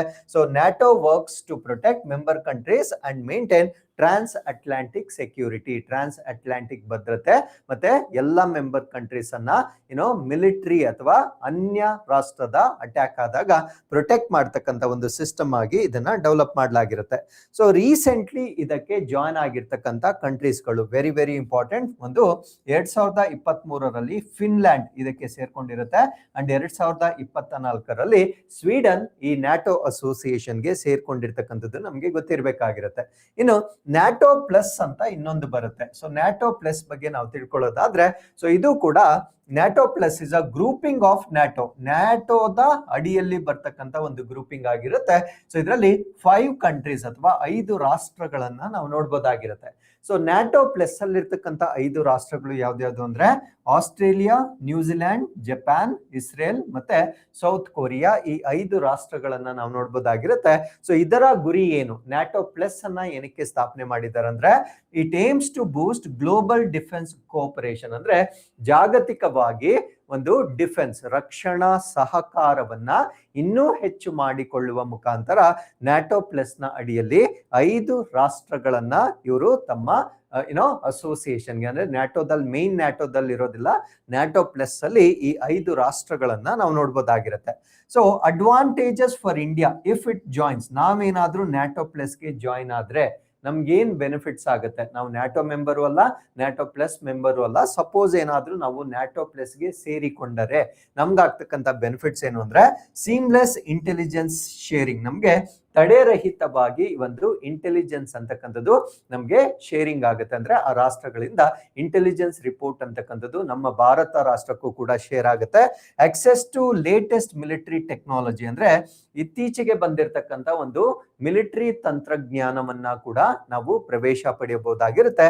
Stronger defence partnership with the United States, ಅಮೆರಿಕಾದೊಂದಿಗೆ ಪ್ರಬಲವಾದ ಒಂದು ಸಂರಕ್ಷಣಾ ಅಥವಾ ರಕ್ಷಣಾ ಪಾಲುದಾರಿಕೆಯನ್ನ ನಾವು ಕಲಿತಕ್ಕಂತ ಒಂದು ಅವಕಾಶ ನಮ್ಗೆ ಸಿಗುತ್ತೆ. ಸೊ ಇವೆಲ್ಲ ಕೂಡ ನ್ಯಾಟೋ ಪ್ಲಸ್ಗೆ ಸಂಬಂಧಪಟ್ಟಂತೆ ನಮ್ಗೆ ಗೊತ್ತಿರಬೇಕಾಗಿರುತ್ತೆ. So with this let's get into next article. ಇಲ್ಲಿ ನೀತಿ ಆಯೋಗಕ್ಕೆ ಸಂಬಂಧಪಟ್ಟಿರ್ತಕ್ಕಂತ ಒಂದು ರಿಪೋರ್ಟ್ ಬಂದಿರುತ್ತೆ. ಈ ಒಂದು ರಿಪೋರ್ಟ್ ನಮ್ಮ essay writing particularly mains answer writing ಮತ್ತೆ ಎಸ್ಸೆಗೆ ತುಂಬಾ ಹೆಲ್ಪ್ಫುಲ್ ಆಗಿರ್ತಕ್ಕಂತ ಒಂದು ರಿಪೋರ್ಟ್ ಇದಾಗಿರುತ್ತೆ. ಸೊ ಈ ಒಂದು ರಿಪೋರ್ಟ್ ನ ಟೈಟಲ್ ಏನು, ಶೀರ್ಷಿಕೆ ಏನು ಅಂದ್ರೆ school education system in India, temporal analysis and policy road map for quality enhancement ಅಂತ ಕರೀತೇವೆ. ಸೊ ಇದು ಭಾರತದಲ್ಲಿ ಶಾಲಾ ಶಿಕ್ಷಣ ವ್ಯವಸ್ಥೆ ಗುಣಮಟ್ಟ ವರ್ಧನೆಗಾಗಿ ತಾತ್ಕಾಲಿಕ ವಿಶ್ಲೇಷಣೆ ಮತ್ತೆ ನೀತಿ ಮಾರ್ಗಸೂಚಿ ಅಂತಕ್ಕಂಥದ್ದು ಈ ಒಂದು ವರದಿಯ ಒಂದು ಶೀರ್ಷಿಕೆಯಾಗಿರುತ್ತೆ. ಸೊ ಇತ್ತೀಚೆಗೆ ಈ ಶಿಕ್ಷಣ ಸಂಸ್ಥೆಗಳ ಬಗ್ಗೆ ಅತಿ ಹೆಚ್ಚಿನ ಒಂದು ಡಿಸ್ಕಷನ್ಸ್ ನಡೀತಾ ಇದೆ.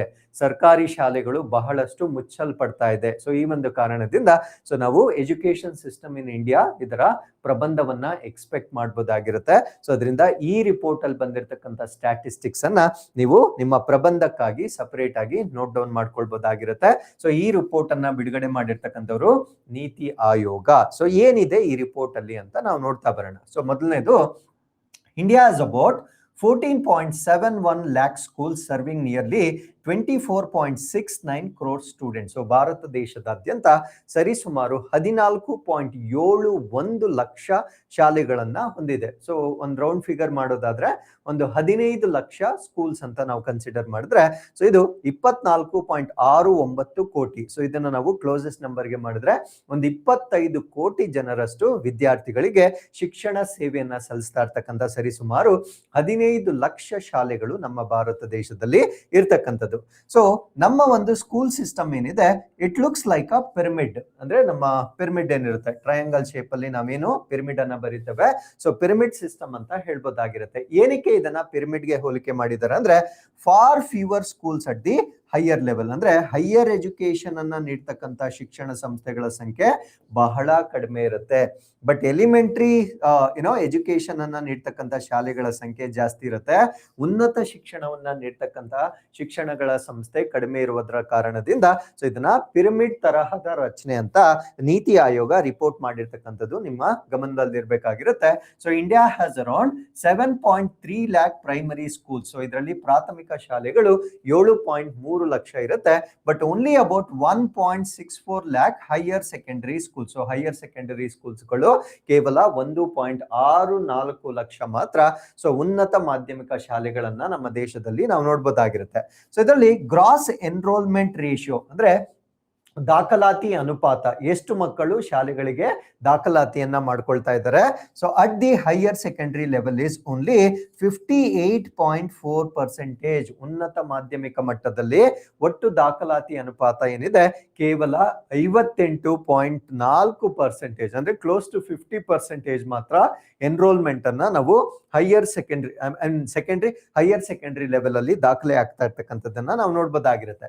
ಸೊ ಇದರಲ್ಲಿ only 5.4% of the schools provide continuous education from grade 1 to grade 12. ಅಂದ್ರೆ 1ನೇ ತರಗತಿಯಿಂದ ಕ್ಲಾಸ್ 12 ಅಥವಾ ದ್ವಿತೀಯ PUC ಅಂತ ನಾವೇನ್ ಇಲ್ಲೇನ್ ಕರಿತೇವೆ. ಸೊ ಆ ರೀತಿಯಾಗಿ ಕಂಪ್ಲೀಟ್ ಆಗಿ ನಾನು 1ನೇ ಕ್ಲಾಸ್ ಅಲ್ಲಿ ಸೇರಿದ್ರೆ 12ನೇ ತರಗತಿವರೆಗೂ ನಿರಂತರವಾಗಿ ಒಂದೇ ಕಡೆ ನಾನು ಶಿಕ್ಷಣವನ್ನ ಕಲಿತಕ್ಕಂತ ವ್ಯವಸ್ಥೆ ಕೇವಲ 5.4% ಶಾಲೆಗಳಲ್ಲಿ ಮಾತ್ರ ಇದೆ. ಸೊ ಇದರ ಅರ್ಥ ಏನು ಅಂದ್ರೆ ವಿದ್ಯಾರ್ಥಿಗಳು ಫ್ರೀಕ್ವೆಂಟ್ ಆಗಿ ತಮ್ಮ ಶಾಲೆಗಳನ್ನ ಬದಲಾಯಿಸಬೇಕಾಗಿರುತ್ತೆ. ಸೊ ಯಾವಾಗ ಈ ಒಂದು ಸನ್ನಿವೇಶ ಬರುತ್ತೆ, ಸಾಮಾನ್ಯವಾಗಿ ಡ್ರಾಪ್ ಔಟ್ ಆಗುತ್ತೆ. ವಿಶೇಷವಾಗಿ ಹೆಣ್ಣು ಮಕ್ಕಳನ್ನ ಬೇರೆ ಊರುಗಳಿಗೆ ಅಥವಾ ಬೇರೆ ಸ್ಥಳಗಳಿಗೆ ಕಳಿಸ್ತಕ್ಕಂಥದ್ದನ್ನ ಪೋಷಕರು ಸಾಮಾನ್ಯವಾಗಿ ಅಪ್ರಿಶಿಯೇಟ್ ಮಾಡೋದಿಲ್ಲ. ಸೊ ಇದರಿಂದ ಎನ್ರೋಲ್ಮೆಂಟ್ ರೇಟ್ ಅಂತಕ್ಕಂಥದ್ದು ಈ ಒಂದು ಕಾರಣದಿಂದ ಕೂಡ ಕಡಿಮೆ ಆಗ್ತಕ್ಕಂಥದ್ದನ್ನ ನಾವಿಲ್ಲಿ ಗಮನಿಸಬಹುದಾಗಿರುತ್ತೆ. And nearly 4 out of 10 students leave school before completing higher secondary education. ಅಂದ್ರೆ 10ರಲ್ಲಿ 4 ಜನ ವಿದ್ಯಾರ್ಥಿಗಳು ಪ್ರೌಢಶಾಲೆಯ ಶಿಕ್ಷಣವನ್ನ ಪೂರ್ಣಗೊಳಿಸುವ ಮುನ್ನ ಶಾಲೆಯನ್ನ ತೊರೆಯತಕ್ಕಂಥದ್ದನ್ನ ನಾವು ನೋಡ್ಬೋದಾಗಿರುತ್ತೆ. See any country, so education, health ಇವೆರಡನ್ನ ಅಟ್ಮೋಸ್ಟ್ ಪ್ರಿಯಾರಿಟಿಯಲ್ಲಿ ತೆಗೆದುಕೊಂಡ್ರೆ ಸೊ ಆ ಒಂದು ರಾಷ್ಟ್ರ ಆರ್ಥಿಕ ಅಭಿವೃದ್ಧಿಗೆ ಅದು ತುಂಬಾ ಪೂರಕವಾಗಿರುತ್ತೆ. ಬಟ್ ನಮ್ಮ ದೇಶದಲ್ಲಿ ನೋಡಿದಾಗ ಈ ಎಜುಕೇಶನ್ ಸಿಸ್ಟಮ್ ಅಂತಕ್ಕಂಥದ್ದು ಒಂದು ಡ್ರಾಸ್ಟಿಕ್ ಆಗಿ ಡಿಕ್ಲೈನ್ ಆಗ್ತಾ ಇರ್ತಕ್ಕಂಥ ಒಂದು ಸನ್ನಿವೇಶಗಳನ್ನ ಈ ಒಂದು ಸರ್ಕಾರ ಕೊಟ್ಟಿರ್ತಕ್ಕಂಥ ರಿಪೋರ್ಟ್ ನಲ್ಲಿಯೇ ನಾವಿಲ್ಲಿ ಗಮನಿಸಬಹುದಾಗಿರುತ್ತೆ.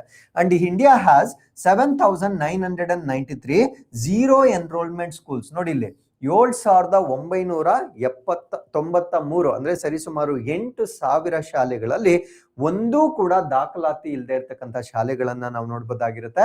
ಸೊ ದಟ್ ಮೀನ್ಸ್ ಅಲ್ಲಿ ವೀಕ್ ಪ್ಲಾನಿಂಗ್ ಅಂಡ್ ಇನ್ಸಫಿಶಿಯಂಟ್ ರಿಸೋರ್ಸಸ್ ಅಂದ್ರೆ ಸಂಪನ್ಮೂಲಗಳ ಕೊರತೆ, ಸರಿಯಾಗಿ ಪ್ಲಾನಿಂಗ್ ಅನ್ನ ಮಾಡ್ತಾ ಇರುವ ಕಾರಣದಿಂದ ಸೊ 8,000 ಶಾಲೆಗಳಲ್ಲಿ ಒಂದು ವಿದ್ಯಾರ್ಥಿ ಕೂಡ ದಾಖಲಾತಿಯನ್ನ ಪಡೆಯದೇ ಇರತಕ್ಕಂಥ ಶಾಲೆಗಳು ಕೂಡ ಈ ಒಂದು ವರದಿಯಲ್ಲಿ ಬಹಿರಂಗ ಪಡಿಸಲ್ಪಟ್ಟಿರುತ್ತೆ.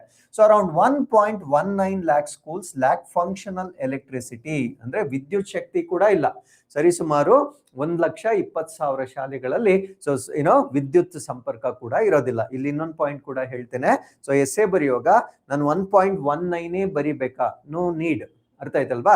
ಸೊ ಆವರೇಜ್ ನಂಬರ್ ಬರೆದ್ರು ಸಾಕು. ಸರಿಸುಮಾರು 1,00,000 ಶಾಲೆಗಳಲ್ಲಿ ಅಂತ ಬರೆದ್ರು ಕೂಡ ಕರೆಕ್ಟ್ ಆಗಿರುತ್ತೆ. ಬಟ್ ನೀವು ಯಾವಾಗ ಸೂಚ್ಯಾಂಕಗಳು ಇಂಡೈಸಸ್ ಬರೀತೀರಾ, ರ್ಯಾಂಕಿಂಗ್ಸ್ ಬರೀತೀರಾ, ಅದು ಪರ್ಫೆಕ್ಟ್ ನಂಬರ್ ಇರಬೇಕು. ಬಟ್ ಈ ತರ ವರದಿಗಳು ಸೊ ನೀವು ಎಸ್ಸೆ ಅಲ್ಲಿ ಬರೆಯುವಾಗ ಅಪ್ರಾಕ್ಸಿಮೇಟ್ ನಂಬರ್ ಬರೆದ್ರು ಕೂಡ ಕರೆಕ್ಟ್ ಆಗಿರುತ್ತೆ. ಬಟ್ 1.19 lakh ಅನ್ನ ನೀವು 3 lakh ಅಂತ ಕನ್ವರ್ಟ್ ಮಾಡಿದ್ರೆ ತಪ್ಪಾಗುತ್ತೆ. 10,000 ಅಂತ ತುಂಬಾ ಡಿವಿಯೇಷನ್ ಇದ್ರೆ ಅದು ತಪ್ಪಾಗುತ್ತೆ. So close to actual number ಬರೆದ್ರೆ ಸೊ ಅದು ಎಸ್ಸೆ ಅಲ್ಲಿ ಎಕ್ಸೆಪ್ಟ್ ಆಗುತ್ತೆ. ಸೊ ಅದರಿಂದ ನೀವು ಪ್ರಿಸೈಸ್ ನಂಬರ್ ಅನ್ನೇ ನೆನ್ಪಿಟ್ಕೊಳ್ಬೇಕು ಅಂತಕ್ಕಂಥ ಯಾವುದೇ ರೂಲ್ಸ್ ಇರೋದಿಲ್ಲ. ಸೊ ಅದಾದ್ಮೇಲೆ nearly 59,829 schools do not have hand washing facility ಅಂದ್ರೆ ಸರಿಸುಮಾರು ಒಂದು 60,000 ಶಾಲೆಗಳಲ್ಲಿ ಕೈ ತೊಳಿತಕ್ಕಂಥ ಒಂದು ಸೌಲಭ್ಯಗಳು ಕೂಡ ಇಲ್ಲದೆ ಇರತಕ್ಕಂಥ ಶಾಲೆಗಳು ಈ ಒಂದು ವರದಿಯಲ್ಲಿ ಗೊತ್ತಾಗಿರುತ್ತೆ. ಸೊ ಅದ್ರ ಜೊತೆಗೆ internet connectivity has reached about 63.5%. Only this looks better. So 63.5% ಶಾಲೆಗಳಿಗೆ ಈ ಅಂತರ್ಜಾಲದ ಸಂಪರ್ಕ ಈಗ ರೀಚ್ ಆಗಿರ್ತಕ್ಕಂಥದ್ದನ್ನ ನಾವು ನೋಡ್ಬೋದಾಗಿರುತ್ತೆ. So 1/3 without access. ಸೊ ಇದರಲ್ಲೂ ಕೂಡ 1/3 ಭಾಗದಷ್ಟು ಶಾಲೆಗಳು ಇನ್ನೂ ಕೂಡ ಅಂತರ್ಜಾಲದ ಸಂಪರ್ಕ ಇಲ್ಲದೆ ಇರತಕ್ಕಂಥ ಶಾಲೆಗಳು ಈ ಒಂದು ವರದಿಯಲ್ಲಿ ಗೊತ್ತಾಗಿರುತ್ತೆ. And around 50% of government secondary schools lack functional science laboratory. 50% ನಮ್ಮ ಸರ್ಕಾರಿ ಮಾಧ್ಯಮಿಕ ಶಾಲೆಗಳಲ್ಲಿ ವಿಜ್ಞಾನ ಪ್ರಯೋಗಾಲಯಗಳು ಕೂಡ ಇರೋದಿಲ್ಲ ಅಂತಕ್ಕಂಥದ್ದನ್ನ ನಾವು ಈ ವರದಿಯಲ್ಲಿ ನೋಡ್ಬೋದಾಗಿರುತ್ತೆ.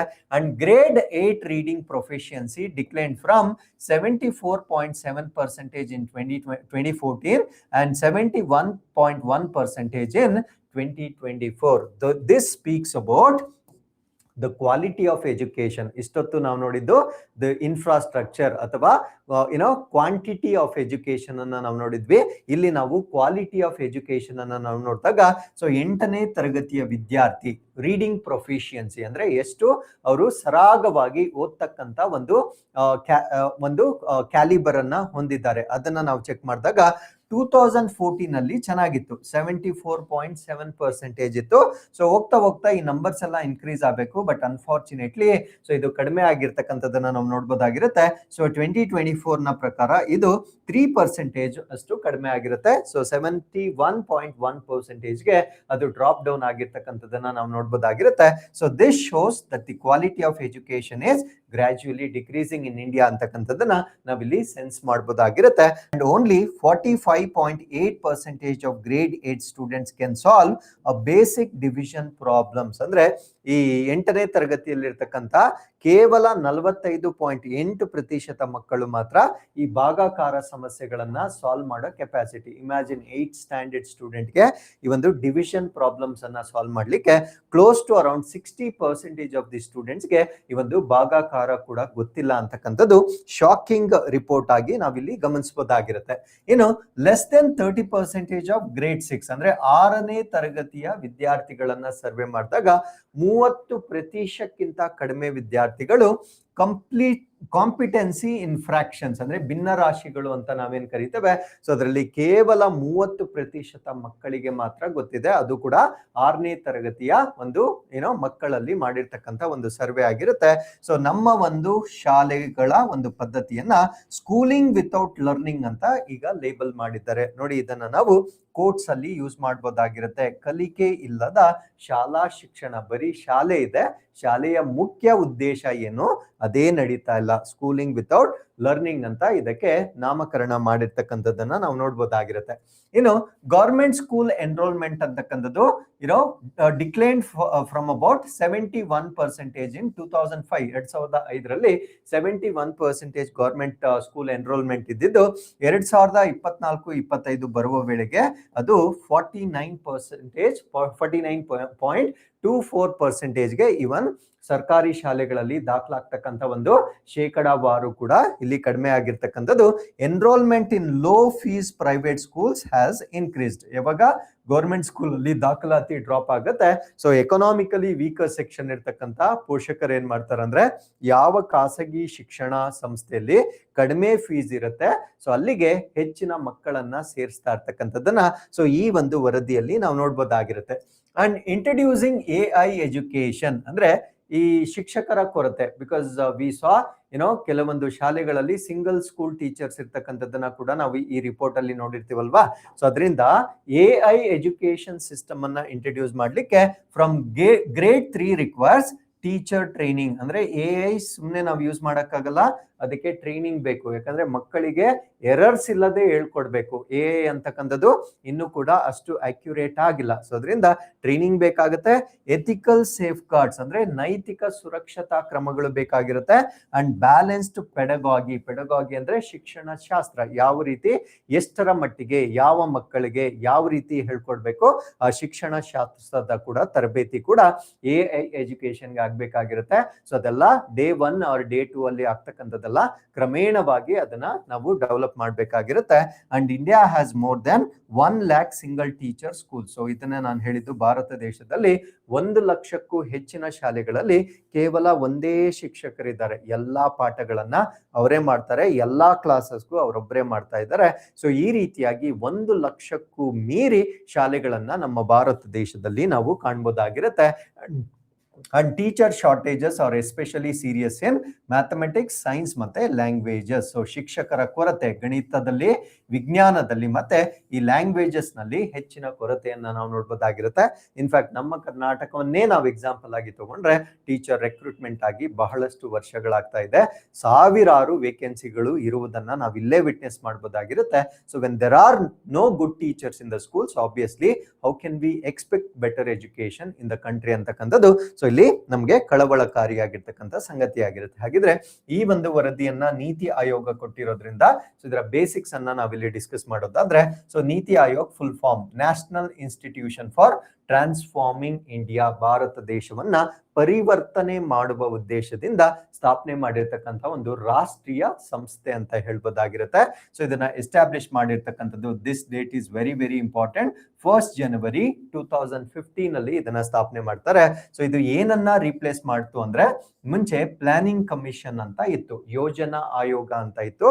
ಸೊ ಯೋಜನಾ ಆಯೋಗವನ್ನ ರೀಪ್ಲೇಸ್ ಮಾಡಿ ನೀತಿ ಆಯೋಗ ಅಂತ ಇದನ್ನ ಮರುಸ್ಥಾಪನೆ ಮಾಡ್ತಾರೆ. ಸೊ ಇದರ ನೇಚರ್ ಏನು ಅಂದ್ರೆ, government of India's premier public policy think tank ಅಂತ ಕರೀತೇವೆ. ಅಂದ್ರೆ ಭಾರತ ಸರ್ಕಾರದ ಅಧೀನದಲ್ಲಿರ್ತಕ್ಕಂಥ ಒಂದು ಸಾರ್ವಜನಿಕ ಚಿಂತಕರ ಚಾವಡಿ ಅಂತ ಇದನ್ನ ನಾವು ಹೇಳ್ಬೋದಾಗಿರುತ್ತೆ. ಸೊ ಇದರ ಚೇರ್ಪರ್ಸನ್, ಅಧ್ಯಕ್ಷರು ಯಾವಾಗ್ಲೂ ಕೂಡ ಪ್ರೈಮ್ ಮಿನಿಸ್ಟರ್, ಯಾರು ಪ್ರಧಾನ ಮಂತ್ರಿಗಳಾಗಿರ್ತಾರೆ ಸೊ ಅವರು ಇದರ ಅಧ್ಯಕ್ಷತೆಯನ್ನು ವಹಿಸ್ಕೊಳ್ತಾರೆ.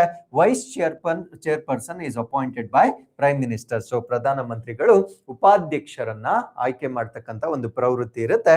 ಸೊ ಇದರ ಕಾಂಪೋಸಿಷನ್ ಅನ್ನ ನಾವು ನೋಡೋದಾದ್ರೆ, chief ministers of all States, ಎಲ್ಲಾ ರಾಜ್ಯಗಳ ಮುಖ್ಯಮಂತ್ರಿಗಳು, ಮತ್ತೆ ಲೆಫ್ಟಿನೆಂಟ್ ಗವರ್ನರ್ಸ್ ಆಫ್ ಯುಟೀಸ್ ಅಂದ್ರೆ ಕೇಂದ್ರಾಡಳಿತ ಪ್ರದೇಶಗಳ ಲೆಫ್ಟಿನೆಂಟ್ ಗವರ್ನರ್ಸ್ಗಳು ಇದರ ಸಂಯೋಜನೆಯಲ್ಲಿ ಇರ್ತಕ್ಕಂಥದ್ದು. ಅಂಡ್ ಇದರ ಆಬ್ಜೆಕ್ಟಿವ್ಸ್ ಏನು, ಉದ್ದೇಶಗಳೇನು ಅಂದ್ರೆ, ಕೋಆಪರೇಟಿವ್ ಫೆಡರಲಿಸಂ, ಸಹಕಾರಿ ಒಕ್ಕೂಟ ವ್ಯವಸ್ಥೆ. ಭಾರತ ಒಂದು ಒಕ್ಕೂಟ ವ್ಯವಸ್ಥೆ ಆಗಿರೋದ್ರಿಂದ ಎಲ್ಲ ರಾಜ್ಯಗಳನ್ನ ನಾವು ಸಮಾನವಾಗಿ ಕಾಣ್ತಕ್ಕಂಥದ್ದು. ಕಾಂಪಿಟೇಟಿವ್ ಫೆಡರಲಿಸಂ, ಅದ್ರ ಜೊತೆಗೆ ಸ್ಪರ್ಧಾತ್ಮಕತೆ ಒಕ್ಕೂಟ, ಅಂದ್ರೆ ರಾಜ್ಯಗಳನ್ನ ಒಂದು ಹೆಲ್ದಿ ಕಾಂಪಿಟೇಷನ್ ಅನ್ನ ಕ್ರಿಯೇಟ್ ಮಾಡ್ತಕ್ಕಂಥದ್ದು. ಅಂಡ್ ಪಾಲಿಸಿ ಫಾರ್ಮುಲೇಷನ್, ನೀತಿಗಳನ್ನ ರೂಪಿಸ್ತಕ್ಕಂಥದ್ದು. ಸಸ್ಟೈನಬಲ್ ಡೆವಲಪ್ಮೆಂಟ್, ಸುಸ್ಥಿರ ಅಭಿವೃದ್ಧಿ. ಇನೋವೇಷನ್ ಅಂಡ್ ಸ್ಟ್ರಾಟಜಿಕ್ ಪ್ಲಾನಿಂಗ್, ಅಂದ್ರೆ ನಾವೀನ್ಯತೆ ಮತ್ತು ಕಾರ್ಯತಂತ್ರಗಳನ್ನ ರೂಪಿಸ್ತಕ್ಕಂಥದ್ದು ಕೂಡ ಸೊ ಇದರ ಉದ್ದೇಶಗಳಲ್ಲಿ ನಾವು ನೋಡ್ಬೋದಾಗಿರುತ್ತೆ. ಸೊ ಇದರ ಹೆಡ್ ಕ್ವಾರ್ಟರ್ಸ್ ಅಥವಾ ಕೇಂದ್ರ ಕಚೇರಿಯನ್ನ ನವದೆಹಲಿಯಲ್ಲಿ ನಾವು ನೋಡ್ಬೋದಾಗಿರುತ್ತೆ. ಸೊ ಇಷ್ಟು ನಮ್ಗೆ ನೀತಿ ಆಯೋಗಕ್ಕೆ ಸಂಬಂಧಪಟ್ಟಂತೆ ಬೇಸಿಕ್ ಮಾಹಿತಿ ಗೊತ್ತಿರಬೇಕಾಗಿರುತ್ತೆ. So with this let's get into economic section, ಆರ್ಥಿಕತೆ. So India has exported 7 tons of GI tagged Mithila makhana to Canada. Makhana ಅಂತಕ್ಕಂಥದ್ದು ಬಿಹಾರ್ನಲ್ಲಿ ಹೆಚ್ಚಾಗಿ ಉತ್ಪತ್ತಿ ಮಾಡ್ತಕ್ಕಂಥ ಒಂದು ಆಹಾರ ಆಗಿರುತ್ತೆ.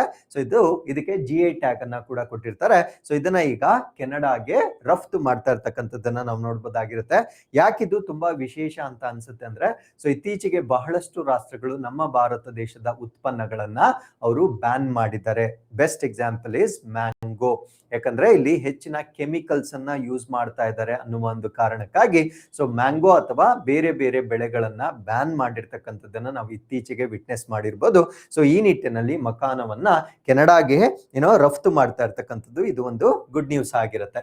ಸೊ ಫಸ್ಟ್ ಸಿ ಶಿಪ್ಮೆಂಟ್ ಇದಾಗಿರುತ್ತೆ, ಅಂದ್ರೆ ಮೊದಲ ಬಾರಿಗೆ ಸಮುದ್ರ ಸಾಗಣೆ ಮಾಡಿರ್ತಕ್ಕಂಥ ಒಂದು ಆಹಾರ ಪದಾರ್ಥವಾಗಿರುತ್ತೆ. ಸೊ ಎಲ್ಲಿಂದ ಇದನ್ನ ಕಳ್ಸಿರ್ತಾರೆ ಅಂದ್ರೆ Darbhanga, Bihar to Canada. So ಬಿಹಾರದ ದರ್ಬಾಂಗದಿಂದ ಕೆನಡಾಗೆ ಈ ಒಂದು ಉತ್ಪನ್ನವನ್ನ ಕಳಿಸಿರ್ತಾರೆ. ಸೊ ಈ ಒಂದು ಮಿಥಿಲಾ ಮಕಾನಾಗೆ GI ಟ್ಯಾಗ್ ಅನ್ನ ಕೊಟ್ಟಿರ್ತಕ್ಕಂಥದ್ದು ಬಹಳ ಇತ್ತೀಚೆಗೆ 2022ರಲ್ಲಿ ಇದಕ್ಕೆ GI ಟ್ಯಾಗ್ ಅನ್ನ ಕೊಟ್ಟಿರ್ತಾರೆ.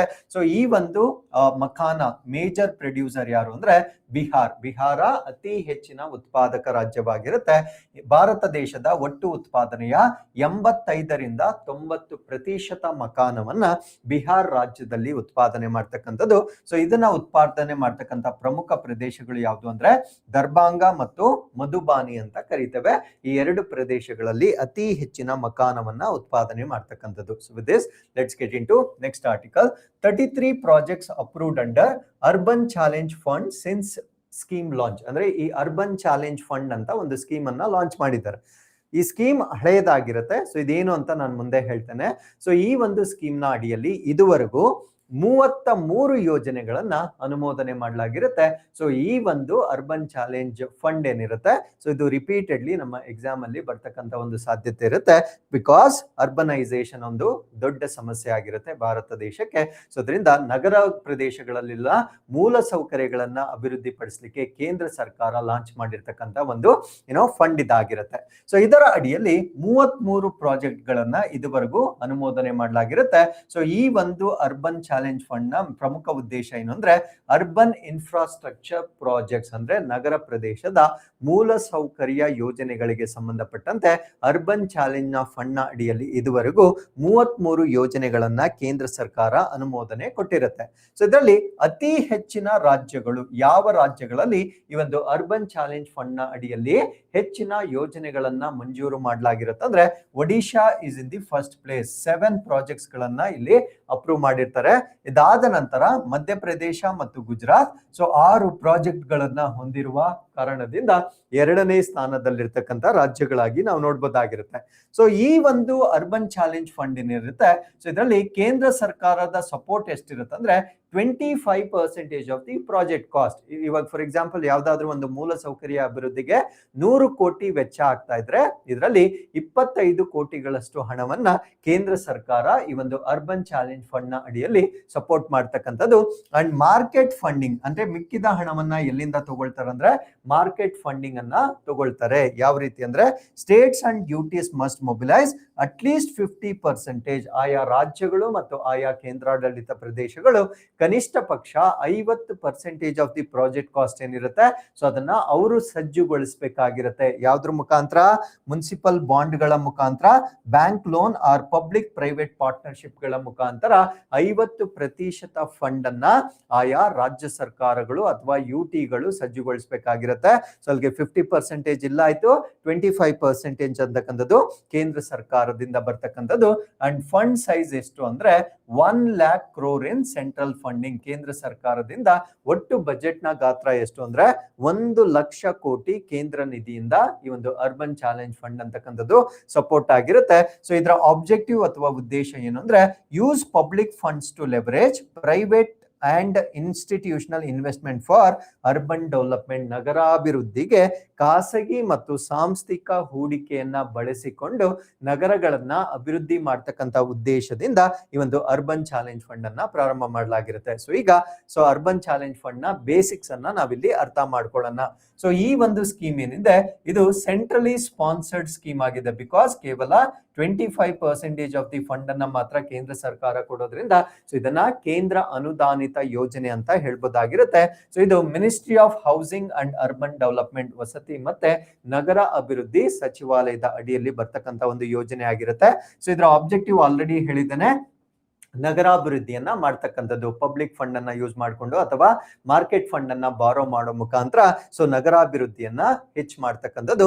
ಅಂಡ್ 1 lakh crore ಬಂದು ಸೆಂಟ್ರಲ್ ಗವರ್ಮೆಂಟ್ ಇಂದ ಬರ್ತಕ್ಕಂಥ ಟೋಟಲ್ ವೆಚ್ಚವಾಗಿರುತ್ತೆ. ಸೊ ಇದರ ಟೆನ್ಯೂರ್, ಕಾರ್ಯಾವಧಿ ಎಲ್ಲಿಂದ ಇಲ್ಲಿವರೆಗೂ ಅಂದ್ರೆ 2025-26ರಿಂದ 2030-31ವರೆಗೆ ಇದನ್ನ ಇಂಪ್ಲಿಮೆಂಟ್ ಮಾಡ್ತಕ್ಕಂಥ ಒಂದು ನಿರ್ಧಾರವನ್ನ ತೆಗೆದುಕೊಂಡಿದ್ದಾರೆ. ಸೊ ಇದರ ಅಡಿಯಲ್ಲಿ ಕ್ರಿಯೇಟಿವ್ ರೀಡೆವಲಪ್ಮೆಂಟ್ ಆಫ್ ಸಿಟೀಸ್, ನಗರಗಳನ್ನ ಪುನರಾಭಿವೃದ್ಧಿ ಮಾಡ್ತಕ್ಕಂಥದ್ದು, ಸಿಟೀಸ್ ಅನ್ನ ಒಂದು ಗ್ರೋಯಿಂಗ್ ಹಬ್ಸ್ ಗಳಾಗಿ ಕನ್ವರ್ಟ್ ಮಾಡ್ತಕ್ಕಂಥದ್ದು, water and sanitation, very importantly ನೀರು ಮತ್ತು ನೈರ್ಮಲ್ಯವನ್ನ ಈ ಒಂದು ಫಂಡ್ ನಿಂದ ಡೆವಲಪ್ ಮಾಡ್ತಕ್ಕಂಥದ್ದು ಇದರ ಉದ್ದೇಶವಾಗಿರುತ್ತೆ. ಸೊ ಅರ್ಬನ್ ಚಾಲೆಂಜ್ ಫಂಡ್ ನಲ್ಲಿ ಫಂಡಿಂಗ್ ಫೀಚರ್ಸ್ ಹೇಗಿರುತ್ತೆ, ಹಣವನ್ನ ನಾವು ಹೇಗೆ ಪಡೆಯೋದು ಅಂದ್ರೆ, ಸೊ ಸೆಂಟ್ರಲ್ ಅಸಿಸ್ಟೆನ್ಸ್ ಆಲ್ರೆಡಿ ಹೇಳಿದಾನೆ, 25% ಆಫ್ ದಿ ಪ್ರಾಜೆಕ್ಟ್ ಕಾಸ್ಟ್ ಅನ್ನ ಕೇಂದ್ರ ಸರ್ಕಾರ ಕೊಡುತ್ತೆ, 50% ಅನ್ನ ಮಾರ್ಕೆಟ್ ಫಂಡಿಂಗ್ ಅಂತ ನಾನು ಆಲ್ರೆಡಿ ಹೇಳಿದ್ದೇನೆ. ಸೊ ಅದಾದ್ಮೇಲೆ ಸೋರ್ಸಸ್, ಮೂರನೇದು ಮುನ್ಸಿಪಲ್ ಬಾಂಡ್ಸ್, ಬ್ಯಾಂಕ್ ಲೋನ್ಸ್ ಮತ್ತೆ ಪಬ್ಲಿಕ್ ಪ್ರೈವೇಟ್ ಪಾರ್ಟ್ನರ್ಶಿಪ್ ನಿಂದ ಸೊ ಈ ಒಂದು ಹಣವನ್ನ ಪಡೆಯಲಾಗುತ್ತೆ. ಸೊ ರಿಮೈನಿಂಗ್ ಶೇರ್, ಉಳಿದಿರ್ತಕ್ಕಂತ ಇನ್ನೊಂದು 25% ಅನ್ನ ಸ್ಟೇಟ್ಸ್ ಸರ್ಕಾರಗಳು ತಮ್ಮ ಬಜೆಟ್ ಏನಿರುತ್ತೆ ಅದರ ಮುಖಾಂತರ ಅವ್ರು ಫಂಡ್ ಮಾಡಬೇಕಾಗಿರುತ್ತೆ. ಯೂನಿಯನ್ ಟೆರಿಟರೀಸ್ಗಳು, ಅರ್ಬನ್ ಲೋಕಲ್ ಬಾಡೀಸ್ ಅಂದ್ರೆ ನಮ್ಮ ಮುನ್ಸಿಪಲ್ ಕಾರ್ಪೊರೇಷನ್ಸ್ ಏನಿರುತ್ತೆ ಸೊ ಅವರು ಅಥವಾ ಅದರ್ ಸೋರ್ಸಸ್ ಇಂದ ರಾಜ್ಯ ಸರ್ಕಾರಗಳು 25% ಹಣವನ್ನ ಇಲ್ಲಿ ಸ್ಪೆಂಡ್ ಮಾಡಬೇಕಾಗಿರುತ್ತೆ. So investment push expected to catalyse 4 lakh crore urban investment ಇಂದ ನೆಕ್ಸ್ಟ್ 5 years, ಮುಂದಿನ 5 ವರ್ಷಗಳಲ್ಲಿ 4 ಲಕ್ಷ ಕೋಟಿ ನಗರ ಪ್ರದೇಶಗಳಲ್ಲಿ ಈ ಒಂದು ಅರ್ಬನ್ ಚಾಲೆಂಜ್ ಫಂಡ್ ನ ಅಡಿಯಲ್ಲಿ ಇನ್ವೆಸ್ಟ್ ಮಾಡ್ತಕ್ಕಂಥ ಒಂದು ಸಾಧ್ಯತೆಯನ್ನ ನಾವು ನೋಡಬಹುದಾಗಿರುತ್ತೆ. ಸೆಲೆಕ್ಷನ್ ಮೋಡ್, ರಾಜ್ಯಗಳನ್ನ ಈ ಒಂದು ಫಂಡ್ ನ ಅಡಿಯಲ್ಲಿ ಯಾವ ರೀತಿ ಸೆಲೆಕ್ಟ್ ಮಾಡ್ಕೊಳ್ತಾರೆ ಅಂದ್ರೆ, transparent and competitive challenge mode, ಅಂದ್ರೆ ಪಾರದರ್ಶಕವಾಗಿ ಸೊ ಈ ಒಂದು ನಗರಗಳನ್ನ ಆಯ್ಕೆ ಮಾಡ್ಕೊಳ್ತಕ್ಕಂಥದ್ದು. ಇದರಲ್ಲಿ ಪ್ರೈವೇಟ್ ಸೆಕ್ಟರ್ ರೋಲ್ ಕೂಡ ಇರುತ್ತೆ, because I told you PPP model ಅಂತ ಹೇಳಿದ್ದೆ, ಪಬ್ಲಿಕ್ ಪ್ರೈವೇಟ್ ಪಾರ್ಟ್ನರ್ಶಿಪ್ ಅನ್ನ ಕೂಡ ಇಲ್ಲಿ ಎನ್ಕರೇಜ್ ಮಾಡಲಾಗುತ್ತೆ. ಅಂಡ್ ಪ್ರಾಜೆಕ್ಟ್ಸ್ ಗಳನ್ನ ಇಲ್ಲಿ ಯಾವ ರೀತಿಯ ಪ್ರಾಜೆಕ್ಟ್ಸ್ ಗಳನ್ನ ಫೋಕಸ್ ಮಾಡಲಾಗುತ್ತೆ ಅಂದ್ರೆ, ಹೈ ಇಂಪ್ಯಾಕ್ಟ್ ಅಂದ್ರೆ ನಗರಗಳಿಗೆ ಮೂಲಭೂತವಾಗಿ ಏನ್ ಬೇಕಿದೆ ಆ ರೀತಿಯ ಪ್ರಾಜೆಕ್ಟ್ ಗಳ ಮೇಲೆ ಹೆಚ್ಚಿನ ಹಣವನ್ನ ಹೂಡಿಕೆ ಮಾಡ್ತಕ್ಕಂಥದ್ದು ಅರ್ಬನ್ ಚಾಲೆಂಜ್ ಫಂಡ್ ನ ಉದ್ದೇಶವಾಗಿರುತ್ತೆ. ಸೊ ಅದಾದ್ಮೇಲೆ ಮೇನ್ ಕವರೇಜ್, ಪ್ರಮುಖವಾಗಿ ಈ ಒಂದು ಫಂಡ್ ನ ಅಡಿಯಲ್ಲಿ ವ್ಯಾಪ್ತಿಯಲ್ಲಿರ್ತಕ್ಕಂಥದ್ದನ್ನ ನಾವು ನೋಡಬಹುದಾಗಿದ್ರೆ, ಸೊ ಇದು very important for your examination. All cities with population of 10 lakh or more, 2025ರ ಎಸ್ಟಿಮೇಟ್ ನ ಪ್ರಕಾರ ಯಾವ ನಗರಗಳಲ್ಲಿ 10 ಲಕ್ಷ ಅಥವಾ ಅದಕ್ಕಿಂತ ಹೆಚ್ಚು ಜನಸಂಖ್ಯೆ ಇರುತ್ತೆ ಸೊ ಅದು ಮೇನ್ ಕವರೇಜ್ ಆಗಿರುತ್ತೆ. ಇದಲ್ಲದೆ also covers all States and UT capitals not covered above, ಅಂದ್ರೆ ಇದಲ್ಲದೆ ಎಲ್ಲಾ ರಾಜ್ಯಗಳು ಮತ್ತು ಕೇಂದ್ರಾಡಳಿತ ಪ್ರದೇಶಗಳ ಕ್ಯಾಪಿಟಲ್ಸ್, ಇದರಲ್ಲಿ ಕವರ್ ಆಗದೆ ಇರತಕ್ಕಂತ ಕ್ಯಾಪಿಟಲ್ಸ್, ರಾಜಧಾನಿಗಳನ್ನ ಕೂಡ ಸೊ ಈ ಒಂದು ಯೋಜನೆಯಲ್ಲಿ ಕವರ್ ಮಾಡಲಾಗುತ್ತೆ. ಸೊ ಇಂಡಸ್ಟ್ರಿಯಲ್ ಸಿಟೀಸ್ ಅಂದ್ರೆ ಈ ಕೈಗಾರಿಕೆಗಳನ್ನ ಹೊಂದಿರತಕ್ಕಂತ ನಗರಗಳು, major industrial cities with population of 1 lakh or more. ನೋಡಿ ಇಲ್ಲಿ ಡಿಫ್ರೆನ್ಸ್ ನೋಡಿ, ಬರೀ ಸಿಟಿ ಆದ್ರೆ 10 lakh ಪಾಪ್ಯುಲೇಷನ್ ಅಥವಾ ಅದಕ್ಕಿಂತ ಜಾಸ್ತಿ ಇರಬೇಕು. ಅದೇ ಇಂಡಸ್ಟ್ರಿಯಲ್ ಸಿಟೀಸ್ ಆದ್ರೆ, ಕೈಗಾರಿಕಾ ನಗರಗಳು ಆಗಿದ್ದರೆ ಸೊ 1 ಲಕ್ಷ ಅಥವಾ ಅದಕ್ಕಿಂತ ಹೆಚ್ಚು ಪಾಪ್ಯುಲೇಷನ್ ಇದ್ರೆ ಸೊ ಅದನ್ನು ಕೂಡ ಆಯ್ಕೆ ಮಾಡಲಾಗುತ್ತೆ. All cities will be covered under UCF. So in principle ಅಂದ್ರೆ ಒಂದು ಬ್ರಾಡರ್ ಕಾಂಟೆಕ್ಸ್ಟ್ ಅಲ್ಲಿ ಹೇಳೋದಾದ್ರೆ ಎಲ್ಲಾ ನಗರಗಳನ್ನ ನಾವು ಅರ್ಬನ್ ಚಾಲೆಂಜ್ ಫಂಡ್ ನಲ್ಲಿ ಕವರ್ ಮಾಡ್ತಕ್ಕಂಥದ್ದನ್ನ ನಾವು ನೋಡ್ಬೋದಾಗಿರುತ್ತೆ. ಬಟ್ ಆದ್ಯತೆಗಳನ್ನ ನೋಡಿ, ಫಸ್ಟ್ ಆದ್ಯತೆ 10 lakh or more population, second all state ಮತ್ತೆ UT's ಕ್ಯಾಪಿಟಲ್ಸ್, ಅದಾದ್ಮೇಲೆ ಥರ್ಡ್ ಪ್ರಿಫರೆನ್ಸ್ ಬಂದು industrial cities above 1 lakh population, ನಂತರ all cities are covered under urban challenge fund ಆಗಿ ನಾವು ನೋಡ್ಬೋದಾಗಿರುತ್ತೆ. So credit repayment guarantee scheme ಅನ್ನ ಇಲ್ಲಿ 5,000 ಕೋಟಿಗಳಷ್ಟು ಕ್ರೆಡಿಟ್ ರೀಪೇಮೆಂಟ್ ಸ್ಕೀಮ್ ಅನ್ನ, ಅಂದ್ರೆ ಮಾರ್ಕೆಟ್ ಬಾರೋಯಿಂಗ್ ಏನ್ ಮಾಡ್ತಾರೆ ಸೊ ಅವ್ರಿಗೆ ರೀಪೇಮೆಂಟ್ ಮಾಡ್ಲಿಕ್ಕೆ 5,000 ಕೋಟಿಯನ್ನ ನಾವಿಲ್ಲಿ ನೋಡ್ಬೋದಾಗಿರುತ್ತೆ. So eligible urban local bodies ಏನಿರ್ತವೆ, all urban local bodies in north eastern and hill states, ಅಂದ್ರೆ ಬೆಟ್ಟಗುಟ್ಟ ರಾಜ್ಯಗಳು ಮತ್ತೆ ಈ ಈಶಾನ್ಯ ರಾಜ್ಯಗಳಲ್ಲಿರ್ತಕ್ಕಂಥ ಎಲ್ಲಾ ಮಹಾನಗರ ಪಾಲಿಕೆಗಳು ಇದರಲ್ಲಿ ಇನ್ಕ್ಲೂಡ್ ಆಗಿರುತ್ತೆ. And smaller urban local bodies below 1 lakh population in other States and UT's, ಅಂದ್ರೆ ಬೇರೆ ರಾಜ್ಯಗಳು ಮತ್ತೆ ಕೇಂದ್ರಾಡಳಿತ ಪ್ರದೇಶಗಳಲ್ಲಿ 1,00,000 ಪಾಪ್ಯುಲೇಷನ್ಗಿಂತ ಕಡಿಮೆ ಇರ್ತಕ್ಕಂಥ ಅರ್ಬನ್ ಲೋಕಲ್ ಬಾಡೀಸ್ ಅನ್ನ ಕೂಡ ಇಲ್ಲಿ ಕವರ್ ಮಾಡಲಾಗುತ್ತೆ. ಬಟ್ ನಾರ್ತ್ ಈಸ್ಟರ್ನ್ ಮತ್ತೆ ಹಿಲ್ಲಿ ಸ್ಟೇಟ್ಸ್ ಗಳಲ್ಲಿ ಎಲ್ಲ ಅರ್ಬನ್ ಲೋಕಲ್ ಬಾಡೀಸ್ ಅನ್ನ ಈ ಒಂದು ಅರ್ಬನ್ ಚಾಲೆಂಜ್ ಫಂಡ್ ನ ಅಡಿಯಲ್ಲಿ ಕನ್ಸಿಡರ್ ಮಾಡಲಾಗುತ್ತೆ.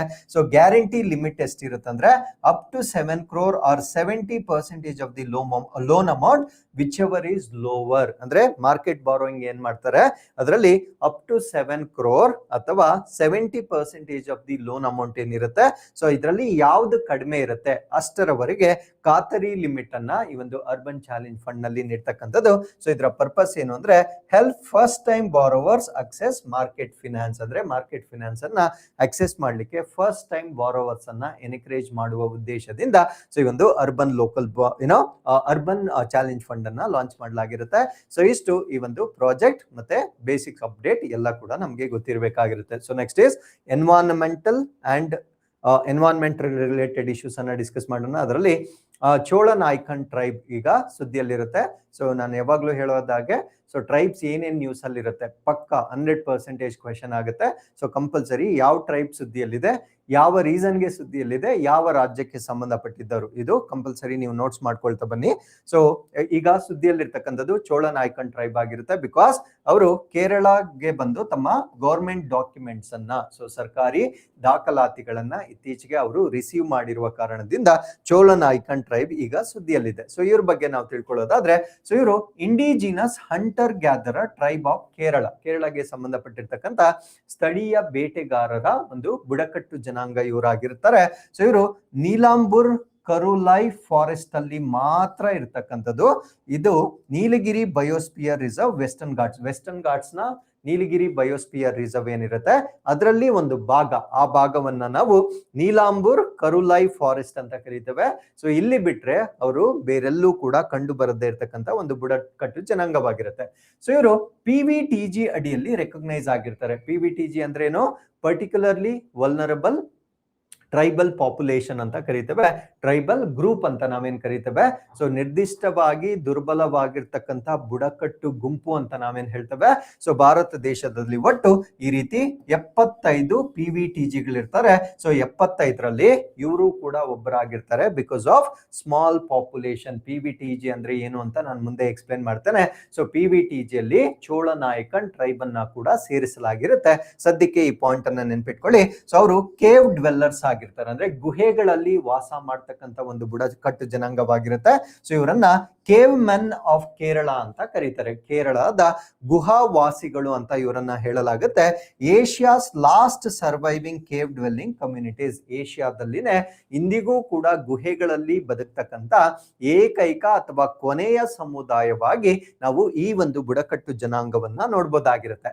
ಸೊ ಇವರ ಹ್ಯಾಬಿಟ್ಯಾಟ್ ಅಥವಾ ಆವಾಸ ಸ್ಥಾನವನ್ನ ನಾವು ನೋಡೋದಾದ್ರೆ traditionally live in rock caves called kallulai near forest streams. ಅಂದ್ರೆ ಎಲ್ಲೆಲ್ಲಿ ಅರಣ್ಯಗಳಿರುತ್ತೆ ಅಲ್ಲಿ ಅವರು ಗುಹೆಗಳನ್ನ ಮಾಡ್ಕೊಂಡಿರ್ತಾರೆ. ಆ ಗುಹೆಗಳಿಗೆ ಅವರು ಏನಂತ ಕರೀತಾರೆ ಅಂದ್ರೆ ಕಲ್ಲುಲೈ ಅಂತ ಕರೀತಾರೆ. ಸೊ ಈ ಕಲ್ಲುಲೈ ಅಂತಕ್ಕಂಥದ್ದು ಹೆಸರಲ್ಲಿದೆ, ಕಲ್ಲು ಏನೋ ಅದನ್ನ ಕಲ್ಲಿನಿಂದ ಕೊರೆದಿರ್ತಕ್ಕಂಥ ಒಂದು ಕಲ್ಲಿನಲ್ಲಿ ಕೊರೆದಿರ್ತಕ್ಕಂಥ ಒಂದು ಗುಹೆಗಳೇನಿರುತ್ತೆ ಆ ಒಂದು ಗುಹೆಗಳಲ್ಲಿ ಅವರು ವಾಸ ಮಾಡ್ತಾರೆ. ಆ ಮನೆಗಳನ್ನ ನಾವೇನಂತ ಕರಿತೀವಿ ಅಂದ್ರೆ ಕಲ್ಲುಲೈ ಅಂತ ಕರೀತಕ್ಕಂಥದ್ದು. ಸೊ ಈ ಒಂದು ನೇಮ್ ಚೋಳ ಅಂತಕ್ಕಂಥ ಒಂದು ನೇಮ್ ಏನಕ್ಕೆ ಬಂದಿದೆ ಅಂದ್ರೆ ಚೋಳ ಅಥವಾ ಶೋಲ ಅಂದ್ರೆ ಡೀಪ್ ಫಾರೆಸ್ಟ್ ಥಿಕ್ಕೆಸ್ಟ್, ಅಂದ್ರೆ ಆಳವಾಗಿರ್ತಕ್ಕಂಥ ಕಾಡಿನ ಪೊದೆ.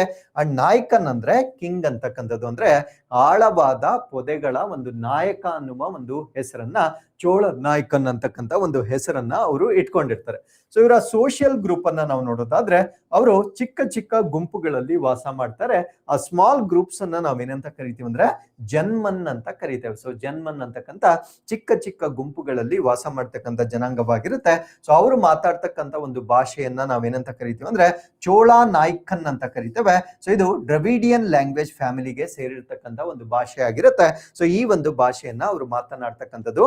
ಅವರು ಬದುಕಲಿಕ್ಕೆ ಯಾವ ರೀತಿಯ ಒಂದು ವ್ಯವಸಾಯ ಅಥವಾ ಕಸಬನ್ನ ಅವ್ರು ಮಾಡ್ತಾರೆ ಅಂತ ನಾವು ನೋಡೋದಾದ್ರೆ ಮೈನರ್ ಫಾರೆಸ್ಟ್ ಪ್ರೊಡ್ಯೂಸ್ ಅಂತ ಕರಿತೇವೆ. ಅಂದ್ರೆ ಕಾಡಿನಲ್ಲಿ ಸಿಗ್ತಕ್ಕಂಥ ಸಣ್ಣ ಅರಣ್ಯ ಉತ್ಪನ್ನಗಳನ್ನ ಕಲೆಕ್ಟ್ ಮಾಡುವ ಮುಖಾಂತರ ಜೀವನವನ್ನ ನಡೆಸ್ತಾರೆ. ಜೇನು, ಗಿಡಮೂಲಿಕೆಗಳು, ಈ ರೀತಿಯ ಪ್ರಾಡಕ್ಟ್ಸ್ ಗಳನ್ನ ನಾವು ಸ್ಮಾಲ್ ಫಾರೆಸ್ಟ್ ಪ್ರೊಡ್ಯೂಸ್ ಅಂತ ಹೇಳ್ತೇವೆ. ಆ ರೀತಿಯ ಉತ್ಪನ್ನಗಳ ಮೇಲೆ ತಮ್ಮ ಜೀವನವನ್ನ ಕಟ್ಕೊಂಡಿರ್ತಾರೆ. ಸೊ ಈಗ ಏನೋ ಎಕ್ಸಾಮ್ ಅಲ್ಲಿ ತುಂಬಾ ಫ್ರೀಕ್ವೆಂಟ್ ಆಗಿ ಬರ್ತಕ್ಕಂಥ PVTG ಮೇಲೆ ನಾವು ಡಿಸ್ಕಸ್ ಮಾಡೋಣ. PVTG ಅಂತಕ್ಕಂಥದ್ದು ಸೊ ಇದನ್ನ ಸ್ಥಾಪನೆ ಮಾಡಿರ್ತಕ್ಕಂಥದ್ದು 1975 ಅಲ್ಲಿ, 1975ರಲ್ಲಿ ಇದನ್ನ ಸ್ಥಾಪನೆ ಮಾಡಿರ್ತಾರೆ. ಸೊ ಮುಂಚೆ ಇದನ್ನ PTG ಅಂತ ಕರೀತಾ ಇದ್ರು, ಆಯ್ತಾ. ಸೊ ಅದನ್ನ 2006 ಅಲ್ಲಿ PTG ಅನ್ನ PVTG ಅಂತ ನಾಮಕರಣ ಮಾಡ್ತಾರೆ. ಮುಂಚೆ ಪ್ರಿಮಿಟಿವ್ ಟ್ರೈಬಲ್ ಗ್ರೂಪ್ ಅಂತ ಕರೀತಾ ಇದ್ರು, ಇದು ಗೊತ್ತಿರ್ಲಿ. PTG ಪ್ರಿಮಿಟಿವ್ ಟ್ರೈಬಲ್ ಗ್ರೂಪ್ ಅಂತ ಕರೀತಾ ಇದ್ರು 2006 ಅಲ್ಲಿ. ಸೊ ಇದನ್ನ PVTG ಅಂತ ಮರುನಾಮಕರಣ ಮಾಡ್ತಾರೆ. ಸೊ ಇದನ್ನ ಸಜೆಸ್ಟ್ ಮಾಡಿದ್ದು, ಶಿಫಾರಸು ಮಾಡಿರ್ತಕ್ಕಂಥ ಸಮಿತಿಯ ಹೆಸರನ್ನ ಕೂಡ ಕೇಳ್ಬೋದಾಗಿರುತ್ತೆ. ಆ ಸಮಿತಿಯನ್ನ ನಾವು ದೇಬಾರ್ ಕಮಿಷನ್ ಅಂತ ಕರಿತೇವೆ. ಸೊ ದೇಬಾರ್ ಕಮಿಷನ್ ಇವರ ಒಂದು ರೆಕಮೆಂಡೇಶನ್ ನ ಆಧಾರದ ಮೇಲೆ PVTG ಅಂತಕ್ಕಂಥದ್ದನ್ನ ನಮ್ಮ ಭಾರತ ದೇಶದಲ್ಲಿ ಸ್ಥಾಪನೆ ಮಾಡಲಾಗುತ್ತೆ. ಸೊ ಅಟ್ ಪ್ರೆಸೆಂಟ್ ಪ್ರಸ್ತುತವಾಗಿ 75 ಬುಡಕಟ್ಟು ಜನಾಂಗಗಳನ್ನ ಈ PVTG ಅಡಿಯಲ್ಲಿ ಸೇರಿಸಲಾಗಿರುತ್ತೆ. ಸೊ ಅವರು 18 ರಾಜ್ಯಗಳಲ್ಲಿ ಮತ್ತು ಅಂಡಮಾನ್ ಮತ್ತು ನಿಕೋಬಾರ್ ಐಲ್ಯಾಂಡ್ಸ್ ನಲ್ಲಿರ್ತಕ್ಕಂಥ 75 ಬುಡಕಟ್ಟು ಜನಾಂಗಗಳನ್ನ ಪ್ರಸ್ತುತವಾಗಿ PVTG ಅಡಿಯಲ್ಲಿ ಕ್ಯಾಟಗರೈಸ್ ಮಾಡಿರ್ತಕ್ಕಂಥದ್ದನ್ನ ನಾವು ನೋಡ್ಬೋದಾಗಿರುತ್ತೆ. ಸೊ ಈ ಒಂದು PVTG ಅನ್ನ ಫಾರೆಸ್ಟ್ ರೈಟ್ಸ್ ಆಕ್ಟ್ ಅಂತ ಕರಿತೇವೆ, ಅರಣ್ಯ ಹಕ್ಕುಗಳ ಕಾಯ್ದೆಯ ಅಡಿಯಲ್ಲಿ ಸೊ PVTG ಅನ್ನ ಕ್ರಿಯೇಟ್ ಮಾಡಲಾಗಿರುತ್ತೆ. ಸೊ ಪ್ರೆಸೆಂಟ್ ಪಾಪ್ಯುಲೇಷನ್, ಈ ಒಟ್ಟು 75 ಬುಡಕಟ್ಟು ಜನಾಂಗಗಳ ಒಟ್ಟು ಜನಸಂಖ್ಯೆ ಎಷ್ಟಿರುತ್ತಂದ್ರೆ 45.56 ಲಕ್ಷ ಜನಸಂಖ್ಯೆಯನ್ನ 75 ಬುಡಕಟ್ಟು ಜನಾಂಗಗಳಲ್ಲಿ ನೋಡ್ಬೋದಾಗಿರುತ್ತೆ. ಸೊ ಇದರಲ್ಲಿ ಲಾರ್ಜೆಸ್ಟ್ PVTGs ಇರ್ತಕ್ಕಂಥದ್ದು ಮಧ್ಯಪ್ರದೇಶದಲ್ಲಿ, 2ನೇ ಸ್ಥಾನದಲ್ಲಿ ಮಹಾರಾಷ್ಟ್ರ, ಮತ್ತೆ 3ನೇ ಸ್ಥಾನದಲ್ಲಿ ಆಂಧ್ರ ಪ್ರದೇಶವನ್ನ ನೋಡ್ಬೋದಾಗಿರುತ್ತೆ. So Madhya Pradesh first, Maharashtra second and Andhra ಪ್ರದೇಶವನ್ನ ನಾವು 3ನೇ ಸ್ಥಾನದಲ್ಲಿ, ಅಂದ್ರೆ ಹೈಯೆಸ್ಟ್ ನಂಬರ್ ಆಫ್ PVTG ಗಳನ್ನ ಹೊಂದಿರತಕ್ಕಂಥ ರಾಜ್ಯಗಳಲ್ಲಿ ಸೊ ಈ 3 ಟಾಪ್ 3 ರ್ಯಾಂಕ್ ಅಲ್ಲಿ ಇರ್ತಕ್ಕಂಥದ್ದು. ಅಂಡ್ ನಮ್ಮ ಕರ್ನಾಟಕದಿಂದ 2 ಗುಂಪುಗಳನ್ನ ನಾವು PVTG ಅಂತ ಕ್ಯಾಟಗರೈಸ್ ಮಾಡಿದ್ದೇವೆ. ಆ 2 ಯಾವ್ದು ಅಂದ್ರೆ ಒಂದು ಜೇನು ಕುರುಬ, ಇನ್ನೊಂದು Koraga. Very very important. So out of 75 there are 2 tribal populations from Karnataka are categorized in PVTG. ಅದನ್ನ ನಾವು ಜೇನು ಕುರುಬ ಮತ್ತೆ ಕೊರಗ ಅಂತ ಕರೀತೇವೆ. ಸೊ ಈಗ ಸರ್ PVTG ಅಲ್ಲಿ ಸೇರಿಸಬೇಕಾಗಿದ್ರೆ ಮಾನದಂಡಗಳು, ಕ್ರೈಟೀರಿಯಾ ಏನಿರ್ಬೇಕು ಅಂತ ನಾವು ನೋಡೋದಾದ್ರೆ, pre agriculture level of technology, ಅಂದ್ರೆ ಅವರು ತುಂಬಾ ಪುರಾತನ ಕಾಲದ ಒಂದು ತಂತ್ರಜ್ಞಾನವನ್ನ ತಮ್ಮ ಕೃಷಿಯಲ್ಲಿ ಬಳಕೆ ಮಾಡ್ತಾ ಇರ್ಬೇಕಂದ್ರೆ, ಯಾವುದೇ ತಂತ್ರಜ್ಞಾನವಿಲ್ಲದೆ ಸಾಂಪ್ರದಾಯಿಕ ಕೃಷಿಯನ್ನ ಏನ್ ಮಾಡ್ತಾ ಇರ್ತಾರೆ. ಸೊ ಅದು ಮೊದಲನೇ ಒಂದು ಮಾನದಂಡವಾಗಿರುತ್ತೆ. ಎರಡನೇದು ಲೋ ಲೆವೆಲ್ ಆಫ್ ಲಿಟ್ರಸಿ, ಅಂದ್ರೆ ಅವರ ಸಾಕ್ಷರತೆ ಪ್ರಮಾಣ ಅಂತಕ್ಕಂಥದ್ದು ತುಂಬಾ ಕಡಿಮೆ ಮಟ್ಟದಲ್ಲಿ ಇರ್ಬೇಕಾಗಿರುತ್ತೆ. ಎಕನಾಮಿಕ್ ಬ್ಯಾಕ್ವರ್ಡ್ನೆಸ್, ಅಂದ್ರೆ ಆರ್ಥಿಕವಾಗಿ ಅವರು ಬಹಳ ಹಿಂದುಳಿದಿರ್ಬೇಕು. ಕೊನೆಯ ಮಾನದಂಡ ಏನು ಅಂದ್ರೆ ಡಿಕ್ಲೈನಿಂಗ್ ಆರ್ ಸ್ಟಾಗ್ನೆಂಟ್ ಪಾಪ್ಯುಲೇಷನ್, ಅಂದ್ರೆ ಕಡಿಮೆ ಆಗ್ತಾ ಇರ್ತಕ್ಕಂಥ ಜನಸಂಖ್ಯೆ ಅಥವಾ ತಟಸ್ಥವಾಗಿರ್ತಕ್ಕಂಥ ಒಂದು ಜನಸಂಖ್ಯೆ. ಈ 4 ಮಾನದಂಡಗಳ ಆಧಾರದ ಮೇಲೆ 75 PVTG ಗಳನ್ನ ನಮ್ಮ ಭಾರತ ದೇಶದಲ್ಲಿ ಆಯ್ಕೆ ಮಾಡಲಾಗಿರುತ್ತೆ. ಸೊ ಈ PVTG ಗಳನ್ನ ಮೇಲೆತ್ತುವ ಕಾರಣದಿಂದ ನಮ್ಮ ಕೇಂದ್ರ ಸರ್ಕಾರ ಒಂದು ಸ್ಕೀಮ್ ಅನ್ನ ಕೂಡ ಲಾಂಚ್ ಮಾಡಿರುತ್ತೆ. ಸೊ ಅದನ್ನ PM ಜನ್ ಮನ್ ಸ್ಕೀಮ್ ಅಂತ ಕರೀತೇವೆ. ವೆರಿ ವೆರಿ ಇಂಪಾರ್ಟೆಂಟ್, ನೆನ್ಪಿಟ್ಕೊಳ್ಳಿ. So tribal population particularly PVTG ಅನ್ನ ನಾವು ಅಪ್ಲಿಫ್ಟ್ ಮಾಡ್ಲಿಕ್ಕೆ ನಾವು ಲಾಂಚ್ ಮಾಡಿರ್ತಕ್ಕಂಥ ಒಂದು ಕಾರ್ಯಕ್ರಮವನ್ನ ಪ್ರಧಾನ ಮಂತ್ರಿ ಜನ್ ಮನ್ ಸ್ಕೀಮ್ ಅಂತ ಹೇಳ್ತೇವೆ. ಸೊ ಪ್ರಧಾನ ಮಂತ್ರಿ, ಇದರ ಫುಲ್ ಫಾರ್ಮ್ ಏನು ಅಂದ್ರೆ ಜನಜಾತಿ ಆದಿವಾಸಿ ನ್ಯಾಯ ಮಹಾ ಅಭಿಯಾನ್ ಅಂತಕ್ಕಂಥದ್ದು ಇದರ ವಿಸ್ತೃತವಾದ ರೂಪವಾಗಿರುತ್ತೆ. ಸೊ ಈ ಒಂದು ಸ್ಕೀಮ್ ಅನ್ನ ಲಾಂಚ್ ಮಾಡಿರ್ತಕ್ಕಂಥದ್ದು 15ನೇ ನವೆಂಬರ್ 2023ರಲ್ಲಿ ಲಾಂಚ್ ಮಾಡಿರ್ತಾರೆ. ಸೊ ಈ ದಿನಾಂಕದ ವಿಶೇಷತೆ ಏನು ಅಂದ್ರೆ ಜನಜಾತಿಯ ಗೌರವ ದಿವಸ್ ಆಚರಣೆ ಮಾಡ್ತಕ್ಕಂಥ ಒಂದು ದಿನಾಂಕ. ಸೊ ಹಾಗಿದ್ರೆ ಇಲ್ಲಿ ನಾನೊಂದು ಪ್ರಶ್ನೆ ಕೇಳೋದಾದ್ರೆ, ಜನಜಾತಿಯ ಗೌರವ ದಿವಸ್ ಯಾವ ಟ್ರೈಬಲ್ ಮುಖಂಡನನ್ನ ನೆನಪಿಸಿಕೊಳ್ಳುವ ಒಂದು ದಿನವಾಗಿರುತ್ತೆ? ಅವರು ಯಾವ ರಾಜ್ಯಕ್ಕೆ ಸಂಬಂಧಪಟ್ಟಿದ್ದವರು, ಯಾವ ದಂಗೆಗೆ ಸಂಬಂಧಪಟ್ಟಿದ್ದವರು? ಸೊ ಅದನ್ನ ನೀವು ನಮ್ಗೆ ಕಮೆಂಟ್ಸ್ ಅಲ್ಲಿ ತಿಳಿಸಬಹುದಾಗಿರುತ್ತೆ. ಇದನ್ನು ಕೂಡ ಬಹಳ ಇತ್ತೀಚೆಗೆ ಲಾಂಚ್ ಮಾಡಿರ್ತಕ್ಕಂಥ ಒಂದು ದಿನವಾಗಿರುತ್ತೆ. ಸೊ ಇದರ ಆಬ್ಜೆಕ್ಟಿವ್ಸ್ ಏನು? ಆಬ್ಜೆಕ್ಟಿವ್ಸ್ ನಮ್ಗೆ ಆಲ್ರೆಡಿ ಗೊತ್ತಿರೋದೆ. PVTG ಗಳನ್ನ ಅಪ್ಲಿಫ್ಟ್ ಮಾಡ್ತಕ್ಕಂಥದ್ದು, ಆ ಒಂದು ಬುಡಕಟ್ಟು ಜನಾಂಗವನ್ನ ನಾವು ಸಂರಕ್ಷಣೆ ಮಾಡ್ತಕ್ಕಂಥದ್ದು. ಸೊ ಇದರಲ್ಲಿ ಕವರ್ ಆಗ್ತಕ್ಕಂಥ PVTG ಗಳು 75, 18 ರಾಜ್ಯಗಳು ಮತ್ತು 1 ಕೇಂದ್ರಾಡಳಿತ ಪ್ರದೇಶದಲ್ಲಿ ಇರ್ತಕ್ಕಂಥ ಲಾಸ್ಟ್ ಮೈಲ್ ಇಂಪ್ರೂವ್ಮೆಂಟ್, ಅಂದ್ರೆ ಕೊನೆಯವರೆಗೂ ತಲುಪ್ತಕ್ಕಂಥದ್ದು ಇದರ ಉದ್ದೇಶವಾಗಿರುತ್ತೆ. ಸೊ ಇದರ ಟೋಟಲ್ ಬಜೆಟ್ 24,104 ಕೋಟಿಗಳ ವೆಚ್ಚದಲ್ಲಿ ಈ ಸ್ಕೀಮ್ ಅನ್ನ ಲಾಂಚ್ ಮಾಡಿರ್ತಾರೆ. ಸೊ ಇದರಲ್ಲಿ ಅವರಿಗೆ ಸೇಫ್ ಹೌಸಸ್ ಅಂದ್ರೆ ಸುರಕ್ಷಿತ ಮನೆಗಳು, ರಸ್ತೆಗಳನ್ನ ನಿರ್ಮಾಣ ಮಾಡ್ತಕ್ಕಂಥದ್ದು, drinking water, electricity, education, health care, ಅದ್ರ ಜೊತೆಗೆ ಅಂಗನವಾಡಿ, ಮೊಬೈಲ್ ಕನೆಕ್ಟಿವಿಟಿ ಮತ್ತೆ ಲೈವ್ಲಿಹುಡ್ ಸಪೋರ್ಟ್, ಜೀವನೋಪಾಯದ ಬೆಂಬಲ, ಇವೆಲ್ಲವನ್ನ ಕೂಡ PM ಜನ್ಮನ್ ಸ್ಕೀಮ್ ನ ಅಡಿಯಲ್ಲಿ ನೀಡ್ತಕ್ಕಂಥದ್ದು. ಸೊ ಇಷ್ಟು ಈ ಒಂದು PM ಜನ್ಮನ್ ಸ್ಕೀಮ್ ಗೆ ಸಂಬಂಧಪಟ್ಟಂತೆ ನಮಗೆ ಗೊತ್ತಿರಬೇಕಾಗಿರುತ್ತೆ. ಆಬ್ವಿಯಸ್ಲಿ ಇದು ಮಿನಿಸ್ಟ್ರಿ ಆಫ್ ಟ್ರೈಬಲ್ ಅಫೇರ್ಸ್, ಬುಡಕಟ್ಟು ಜನಾಂಗಗಳ ಸಚಿವಾಲಯದ ಅಡಿಯಲ್ಲಿ ಬರ್ತಕ್ಕಂಥ ಒಂದು ಯೋಜನೆ ಆಗಿರುತ್ತೆ. ಸೊ ಇಲ್ಲಿಗೆ we have completed environment related. Next is science and technology ಮತ್ತೆ ಡಿಫೆನ್ಸ್, ಎರಡನ್ನು ಕೂಡ ನಾವಿಲ್ಲಿ ಕಂಪ್ಲೀಟ್ ಮಾಡೋಣ. So vessel communication and support system, Nabhamitra app. Vessel communication ಅಂದ್ರೆ ಹಡಗು ಸಂವಹನ ಮತ್ತೆ ಬೆಂಬಲ ವ್ಯವಸ್ಥೆ, ಅದ್ರ ಜೊತೆಗೆ ನಭಾಮಿತ್ರ ಅಪ್ಲಿಕೇಶನ್ ಅನ್ನ ಕೇಂದ್ರ ಸರ್ಕಾರ ಲಾಂಚ್ ಮಾಡಿರುತ್ತೆ. ಸೊ ಏನಿದು ಅಂತ ಬ್ರೀಫ್ ಆಗಿ ಹೇಳ್ಬಿಡ್ತೀನಿ. ನಮ್ಮ ಫಿಶಿಂಗ್ ಪಾಪ್ಯುಲೇಷನ್ ಏನಿರ್ತಾರೆ, ಸೊ ಇವರು ಸಾಮಾನ್ಯವಾಗಿ ಮಾನ್ಸೂನ್ ಸೀಸನ್ ಅಲ್ಲಿ ಮಳೆ ಜಾಸ್ತಿ, ನದಿಗಳು ತುಂಬಾ ಉಕ್ಕಿ ಹರಿತಾ ಇರುತ್ತೆ. ಸೊ ಈ ಒಂದು ಸಮಯದಲ್ಲಿ ಅವರ ಸಾವುಗಳಾಗ್ತಕ್ಕಂಥ ಸಾಧ್ಯತೆ ಇರುತ್ತೆ. ಸೊ ಅವರ ಜೊತೆ ಒಂದು ಕಮ್ಯುನಿಕೇಶನ್ ಅನ್ನ ಏರ್ಪಡಿಸಲಿಕ್ಕೆ ಸ್ಥಾಪನೆ ಮಾಡಿರ್ತಕ್ಕಂಥ ಒಂದು ಆಪ್ ಮತ್ತೆ vessel communication and support system ಏನಿರುತ್ತೆ, ಸೊ ಇದರ ಬಗ್ಗೆ ನಾವಿಲ್ಲಿ ಕಂಪ್ಲೀಟ್ ಆಗಿ ಡಿಸ್ಕಸ್ ಮಾಡೋಣ. ಸೊ ಇದನ್ನ ಸ್ಟಾರ್ಟ್ ಮಾಡಿರ್ತಕ್ಕಂಥವರು ಡಿಪಾರ್ಟ್ಮೆಂಟ್ ಆಫ್ ಫಿಶರೀಸ್, ಮೀನುಗಾರಿಕೆ ಇಲಾಖೆಯಿಂದ ಪ್ರಾರಂಭ ಮಾಡಲಾಗಿರುತ್ತೆ.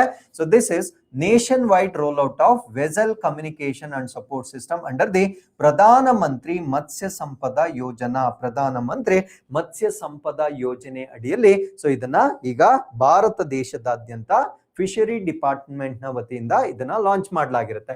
ಸೊ ಇದರ ಉದ್ದೇಶ ಏನು ಅಂದ್ರೆ indigenous transponders on 1 lakh mechanised and motorised maritime fishing vessels, ಅಂದ್ರೆ ಭಾರತ ದೇಶದಾದ್ಯಂತ 1,00,000 ಹೊರಗೆ ಒಂದು ಈ ಹಡಗುಗಳೇನಿರುತ್ತೆ, ಮೀನಿನ ಹಿಡಿತಕ್ಕಂಥ ಒಂದು ಹಡಗುಗಳೇನಿರುತ್ತೆ, ಅದರಲ್ಲಿ ಭಾರತ ದೇಶದಲ್ಲಿಯೇ ತಯಾರಿ ಮಾಡಿರ್ತಕ್ಕಂಥ ಟ್ರಾನ್ಸ್ಪಾಂಡರ್ಸ್ ಅಂದ್ರೆ ಪ್ರತಿಕ್ರಿಯೆ ನೀಡ್ತಕ್ಕಂಥ ಒಂದು ವ್ಯವಸ್ಥೆ, ಅದನ್ನ ಇನ್ಸ್ಟಾಲ್ ಮಾಡ್ತಕ್ಕಂಥ ಗುರಿಯಿಂದ ಇದನ್ನ ಪ್ರಾರಂಭ ಮಾಡಲಾಗಿರುತ್ತೆ. ಸೊ ಇದನ್ನ all 13 coastal States and union territories of India, Bharat ದೇಶದ ಎಲ್ಲಾ 13 ಕರಾವಳಿ ರಾಜ್ಯಗಳು ಮತ್ತೆ ಕೇಂದ್ರಾಡಳಿತ ಪ್ರದೇಶಗಳನ್ನ ಒಳಗೊಂಡಂತೆ ಈ ಒಂದು ಕಾರ್ಯಕ್ರಮವನ್ನ ಲಾಂಚ್ ಮಾಡಲಾಗಿರುತ್ತೆ.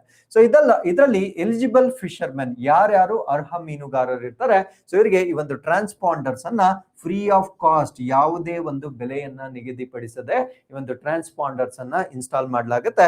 ಸೊ ಈ ಒಂದು ವೆಸಲ್ ಕಮ್ಯುನಿಕೇಶನ್ ಸಿಸ್ಟಮ್ ಏನಿರುತ್ತೆ ಇದು ಸ್ಯಾಟಲೈಟ್ ಬೇಸ್ಡ್ ಆಗಿರುತ್ತೆ. ಆಬ್ವಿಯಸ್ಲಿ ಇದು ಉಪಗ್ರಹ ಆಧಾರಿತವಾಗಿರುತ್ತೆ.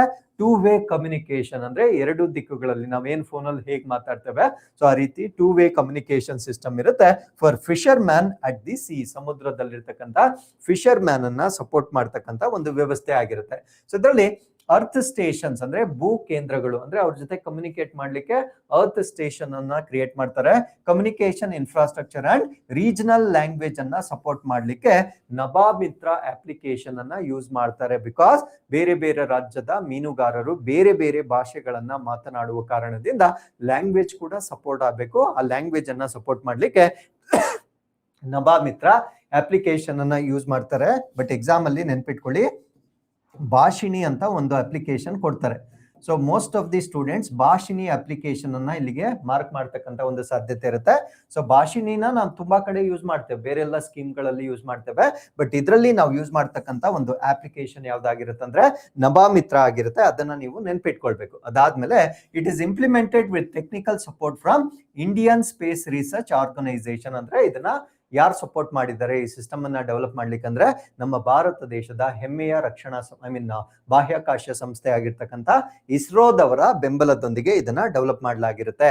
ಸೊ ಇದರ ನೋಡಲ್ ಮಿನಿಸ್ಟ್ರಿ ಬಂದು obviously ministry of fishery, animal husbandry ಮತ್ತೆ ಡೇರಿಂಗ್, ಮೀನುಗಾರಿಕೆ, ಹೈನುಗಾರಿಕೆ ಮತ್ತೆ ಪಶು ಸಂಗೋಪನೆ ಸಚಿವಾಲಯ ಇದರ ನೋಡಲ್ ಮಿನಿಸ್ಟ್ರಿ ಆಗಿರುತ್ತೆ.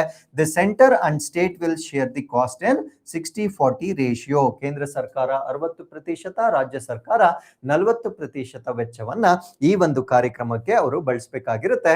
ಸೊ ಟೆರಿಟರಿ ವಿಲ್, ಯೂನಿಯನ್ ಟೆರಿಟರೀಸ್ಗೆ ಮಾತ್ರ 100% ಫಂಡ್ ಅನ್ನ ಕೇಂದ್ರ ಸರ್ಕಾರನೇ ಭರಿಸುತ್ತೆ. ಬೇರೆ ರಾಜ್ಯಗಳಿಗೆ 40% ಕೇಂದ್ರ ಸರ್ಕಾರ ಕೂಡ ಈ ಒಂದು ಪ್ರಾಜೆಕ್ಟ್ಗೆ ಅವ್ರು ಇನ್ವೆಸ್ಟ್ ಮಾಡಬೇಕಾಗಿರುತ್ತೆ. ಸೊ ಇದರಲ್ಲಿ ಮೀನುಗಾರರಿಗೆ ವಾರ್ನಿಂಗ್ ಸಿಗುತ್ತೆ. ವಾರ್ನಿಂಗ್ ಅಂದ್ರೆ ಏನಾದ್ರೂ ಏನೋ ವೈಪರೀತ್ಯಗಳು ಆಗುವ ಸಮಯದಲ್ಲಿ ಅವರಿಗೆ ಎಚ್ಚರಿಕೆಗಳು ಸಿಗುತ್ತೆ. ಸೊ ವೆದರ್ ಅಲ್ಲಿ ಹವಾಮಾನ ಬದಲಾವಣೆ, ಸೈಕ್ಲೋನ್ಗಳು ಇವೆಲ್ಲ ಆದಾಗ ಮೀನುಗಾರರಿಗೆ ಅರ್ಲಿ ವಾರ್ನಿಂಗ್ ಅನ್ನ ಕೊಡ್ತಕ್ಕಂಥ ವ್ಯವಸ್ಥೆಯಾಗಿ ಇದನ್ನ ಡೆವಲಪ್ ಮಾಡ್ತಾ ಇದ್ದಾರೆ. ಸೊ ಇಲ್ಲಿ ನೋ ಫಿಶಿಂಗ್ ಝೋನ್ಸ್ ಅನ್ನ ಕೂಡ ಅವರಿಗೆ ತಿಳಿಸಲಾಗುತ್ತೆ. ಅಂದ್ರೆ ಎಲ್ಲಾ ಪ್ರದೇಶಗಳಲ್ಲಿ ನಾವು ಫಿಶಿಂಗ್ ಅನ್ನ ಮಾಡ್ಲಿಕ್ಕೆ ಆಗೋದಿಲ್ಲ. ಸೊ ಡೆಸಿಗ್ನೇಟೆಡ್ ಪ್ಲೇಸ್ ಅಲ್ಲಿ ಮಾತ್ರ ಅವರು ಫಿಶಿಂಗ್ ಅನ್ನ ಮಾಡ್ಬೇಕಾಗಿರುತ್ತೆ.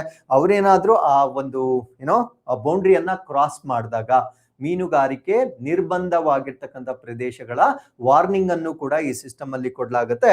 And international maritime boundary line ಅಂದ್ರೆ ಅಂತಾರಾಷ್ಟ್ರೀಯವಾಗಿ ಕಡಲ ಒಂದು ಭಾಗ ಏನಿರುತ್ತೆ, ಆ ಒಂದು ಬ್ಯಾರಿಯರ್ ಏನಿರುತ್ತೆ, ಸೊ ಅದನ್ನ ಕ್ರಾಸ್ ಮಾಡಬಾರ್ದು ನಾವು. ನಮ್ಮ ಒಂದು ಎಕ್ಸ್ಕ್ಲೂಸಿವ್ ಎಕನಾಮಿಕ್ ಝೋನ್ ಏನಿರುತ್ತೆ, ವಿಶೇಷ ಆರ್ಥಿಕ ವಲಯ ಎಷ್ಟಿರುತ್ತೆ, 200 nautical miles from base line ಏನಿರುತ್ತೆ, ಸೊ ಅದನ್ನ ನಾವು ಕ್ರಾಸ್ ಮಾಡಬಾರ್ದಾಗಿರುತ್ತೆ. ಸೊ ಆ ಒಂದು ಕ್ರಾಸ್ ಮಾಡ್ತಾ ಇದ್ರೆ ಆ ಒಂದು ವಾರ್ನಿಂಗ್ ಅನ್ನ ಕೂಡ ಈ ಒಂದು ಟ್ರಾನ್ಸ್ಪಾಂಡರ್ ನ ಮುಖಾಂತರ ನೀಡಲಾಗುತ್ತೆ. And geofencing helps prevent accidental crossing of maritime boundaries. ಅಂದ್ರೆ ಆ ಒಂದು ಜಿಯೋ ಫೆನ್ಸಿಂಗ್ ಅನ್ನ ಮಾಡಿರ್ತಾರೆ, ಆ ಒಂದು ವೆಸಲ್ಸ್ ಅಥವಾ ಬೋಟ್ಗಳಿಗೆ ಜಿಯೋ ಫೆನ್ಸಿಂಗ್ ಅನ್ನ ಮಾಡಿರುವ ಕಾರಣದಿಂದ ಆ ಒಂದು ಬೌಂಡ್ರಿ ಏನಿರುತ್ತೆ ಅದನ್ನ ದಾಟದ ಹಾಗೆ ನೋಡ್ಕೊಳ್ತಕ್ಕಂಥದ್ದು ಕೂಡ ಸೊ ಈ ಒಂದು ಟ್ರಾನ್ಸ್ಪಾಂಡರ್ ನ ಒಂದು ವ್ಯವಸ್ಥೆ ಆಗಿರುತ್ತೆ. ಸೊ ಅದ್ರ ಜೊತೆಗೆ ಪೊಟೆನ್ಶಿಯಲ್ ಫಿಶಿಂಗ್ ಝೋನ್ ಇನ್ಫಾರ್ಮೇಶನ್ ಕೂಡ ಅವರಿಗೆ ಸಿಗುತ್ತೆ. ಅಂದ್ರೆ ಎಲ್ಲಿ ತುಂಬಾ ಮೀನುಗಳ ಲಭ್ಯತೆ ಇದೆ ಆ ಒಂದು ಮಾಹಿತಿಯನ್ನ ಕೂಡ ಇದರ ಮುಖಾಂತರ ನೀಡಲಾಗುತ್ತೆ. ಅದ್ರ ಜೊತೆಗೆ ನ್ಯಾವಿಗೇಷನ್ ಅಂದ್ರೆ ಹಡಗು ಯಾವ ದಿಕ್ಕಿನಲ್ಲಿ ಚಲಿಸಬೇಕಂತಕ್ಕಂಥ ಒಂದು ನ್ಯಾವಿಗೇಷನ್. ನಾವ್ ಹೆಂಗೆ ಇಲ್ಲಿ ಗೂಗಲ್ ಮ್ಯಾಪ್ ಅನ್ನ ಯೂಸ್ ಮಾಡ್ತೇವೆ, ಸೊ ಅದೇ ರೀತಿ ಅವರಿಗೆ ಸಮುದ್ರದಲ್ಲಿ ನ್ಯಾವಿಗೇಷನ್ ಅನ್ನ ಕೂಡ ಸೊ ಈ ಒಂದು ಟ್ರಾನ್ಸ್ಪಾಂಡರ್ ಸಿಸ್ಟಮ್ ಅಲ್ಲಿ ನಾವು ಕೊಡಬಹುದಾಗಿರುತ್ತೆ. ಈಗ ನಭಾಮಿ ಮಿತ್ರ ಅಪ್ಲಿಕೇಶನ್ ಬಗ್ಗೆ ನಾವು ಡಿಸ್ಕಸ್ ಮಾಡೋದಾದ್ರೆ ಸೊ ಇದನ್ನ ಡೆವಲಪ್ ಮಾಡಿರ್ತಕ್ಕಂಥವ್ರು ಯಾರು ಅಂದ್ರೆ ಇಸ್ರೋದವರು ಇದನ್ನ ಡೆವಲಪ್ ಮಾಡಿರ್ತಾರೆ. ಸೊ ಇದು real time communication and support to maritime fisherman. ಅಂದ್ರೆ ನಮ್ಮ ಸಮುದ್ರದ ಮೀನುಗಾರರಿಗೆ ನೈಜ ಸಮಯದಲ್ಲಿ ಒಂದು ರೆಸ್ಪಾನ್ಸ್ ಅನ್ನ, ಸಂವಹನವನ್ನ ಮಾಡ್ತಕ್ಕಂಥ ಒಂದು ಬೆಂಬಲ ವ್ಯವಸ್ಥೆ ಇದಾಗಿರುತ್ತೆ. ಸೊ ಇದು periodic vessel position reporting and two way messaging. So as I told you before, ಕಾಲ ಕಾಲಕ್ಕೆ ಆ ಒಂದು ಹಡಗಿನ ಬಗ್ಗೆ ಮಾಹಿತಿ ಮತ್ತೆ ಟೂ ವೇ ಕಮ್ಯುನಿಕೇಶನ್ ಅನ್ನ ಹೊಂದಿರತಕ್ಕಂಥ ಸಿಸ್ಟಮ್ ಆಗಿರುತ್ತೆ. ಸೊ ಅದ್ರ ಜೊತೆಗೆ ಎಮರ್ಜೆನ್ಸಿ ಮತ್ತೆ SOS ಅಲರ್ಟ್ಸ್. SOS ಅಂದ್ರೆ ತುರ್ತು ಪರಿಸ್ಥಿತಿಯ ಒಂದು ಅಲರ್ಟ್ ಅನ್ನ ಕೊಡ್ತಕ್ಕಂಥ ಒಂದು ಆಪ್ ಅನ್ನ ನಾವು ನಭಾಮಿತ್ರ ಅಂತ ಕರಿತೇವೆ. ಸೊ ಪವರ್ ಬ್ಯಾಂಕ್ 50 ಇದು India's first indigenously develop satellite battery. ನಮ್ಮ ಭಾರತ ದೇಶದಲ್ಲಿ ಮೊಟ್ಟ ಮೊದಲ ಬಾರಿಗೆ ತಯಾರಿ ಮಾಡಿರ್ತಕ್ಕಂಥ ಉಪಗ್ರಹದ ಬ್ಯಾಟರಿ. ನೆನ್ಪಿಟ್ಕೊಳ್ಳಿ, ಇದಕ್ಕೆ ಏನಂತ ಹೆಸರಿಟ್ಟಿದ್ದಾರೆ ಅಂದ್ರೆ ಪವರ್ ಬ್ಯಾಂಕ್ 50 ಅಂತ ಹೆಸರಿಟ್ಟಿದ್ದಾರೆ. ಸೊ ಏನಿದು ಪವರ್ ಬ್ಯಾಂಕ್ 50? ಇದು ಯಾವ ರೀತಿಯ ಸ್ಯಾಟಲೈಟ್ಗಳಿಗೆ ಎಷ್ಟು ಸಮಯದವರೆಗೆ ಇದು ಬ್ಯಾಟ್ರಿ ಅಥವಾ ಪವರ್ ಸಪ್ಲೈ ಅನ್ನ ಮಾಡಬಹುದು ಅದನ್ನ ಈ ಒಂದು ಆರ್ಟಿಕಲ್ ಅಲ್ಲಿ ನಾವು ಡಿಸ್ಕಸ್ ಮಾಡೋಣ.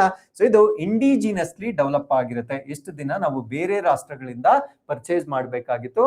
ಈಗ ಈ ಒಂದು ಪವರ್ ಬ್ಯಾಂಕ್ 50 ಅನ್ನ ನಮ್ಮ ಭಾರತ ದೇಶದಲ್ಲಿ ಸ್ಥಳೀಯವಾಗಿ ಅಭಿವೃದ್ಧಿ ಪಡಿಸಲಾಗಿರುತ್ತೆ. ಸೊ ಇದು ಸ್ಯಾಟಲೈಟ್ ಬ್ಯಾಟ್ರಿ ಆಗಿರುತ್ತೆ, ಉಪಗ್ರಹದಲ್ಲಿ ಬಳಕೆ ಮಾಡ್ತಕ್ಕಂಥ ಬ್ಯಾಟ್ರಿ ಆಗಿರುತ್ತೆ. So this is a pack made by ಈ ಒಂದು ಪ್ಯಾಕ್ ಅನ್ನ ಡೆವಲಪ್ ಮಾಡಿರ್ತಕ್ಕಂಥವ್ರು ಹೈದ್ರಾಬಾದ್ ಬೇಸ್ಡ್ ಸ್ಟಾರ್ಟ್ಅಪ್ ಆಗಿರುತ್ತೆ. ಆ ಒಂದು ಹೈದ್ರಾಬಾದ್ ಮೂಲದ ಒಂದು ಸ್ಟಾರ್ಟ್ಅಪ್ ಅನ್ನ ನಾವೇನಂತ ಕರಿತೀವಿ ಅಂದ್ರೆ ಟೇಕ್ ಮೀ ಟು ಸ್ಪೇಸ್ ಅಂತ ಕರಿತೇವೆ. So take me to space ಅಂತಕ್ಕಂಥ ಒಂದು ಹೈದ್ರಾಬಾದ್ ಮೂಲದ ಸಂಸ್ಥೆ ಈ ಒಂದು ಪವರ್ ಬ್ಯಾಕ್ 50 ಅಂತಕ್ಕಂಥ ಒಂದು ಸ್ಯಾಟಲೈಟ್ ಬ್ಯಾಟರಿಯನ್ನ ನಮ್ಮ ಭಾರತ ದೇಶದಲ್ಲಿ ಪ್ರಪ್ರಥಮವರೆಗೆ ತಯಾರಿ ಮಾಡಿರ್ತಾರೆ. ಸೊ ಇದು it has received flight heritage tag after successful performance during the space mission. ಇದನ್ನ ಈಗಾಗಲೇ ಒಂದು ಸ್ಪೇಸ್ ಮಿಷನ್ ಅಲ್ಲಿ ಬಳಕೆ ಮಾಡಿದ್ದಾರೆ.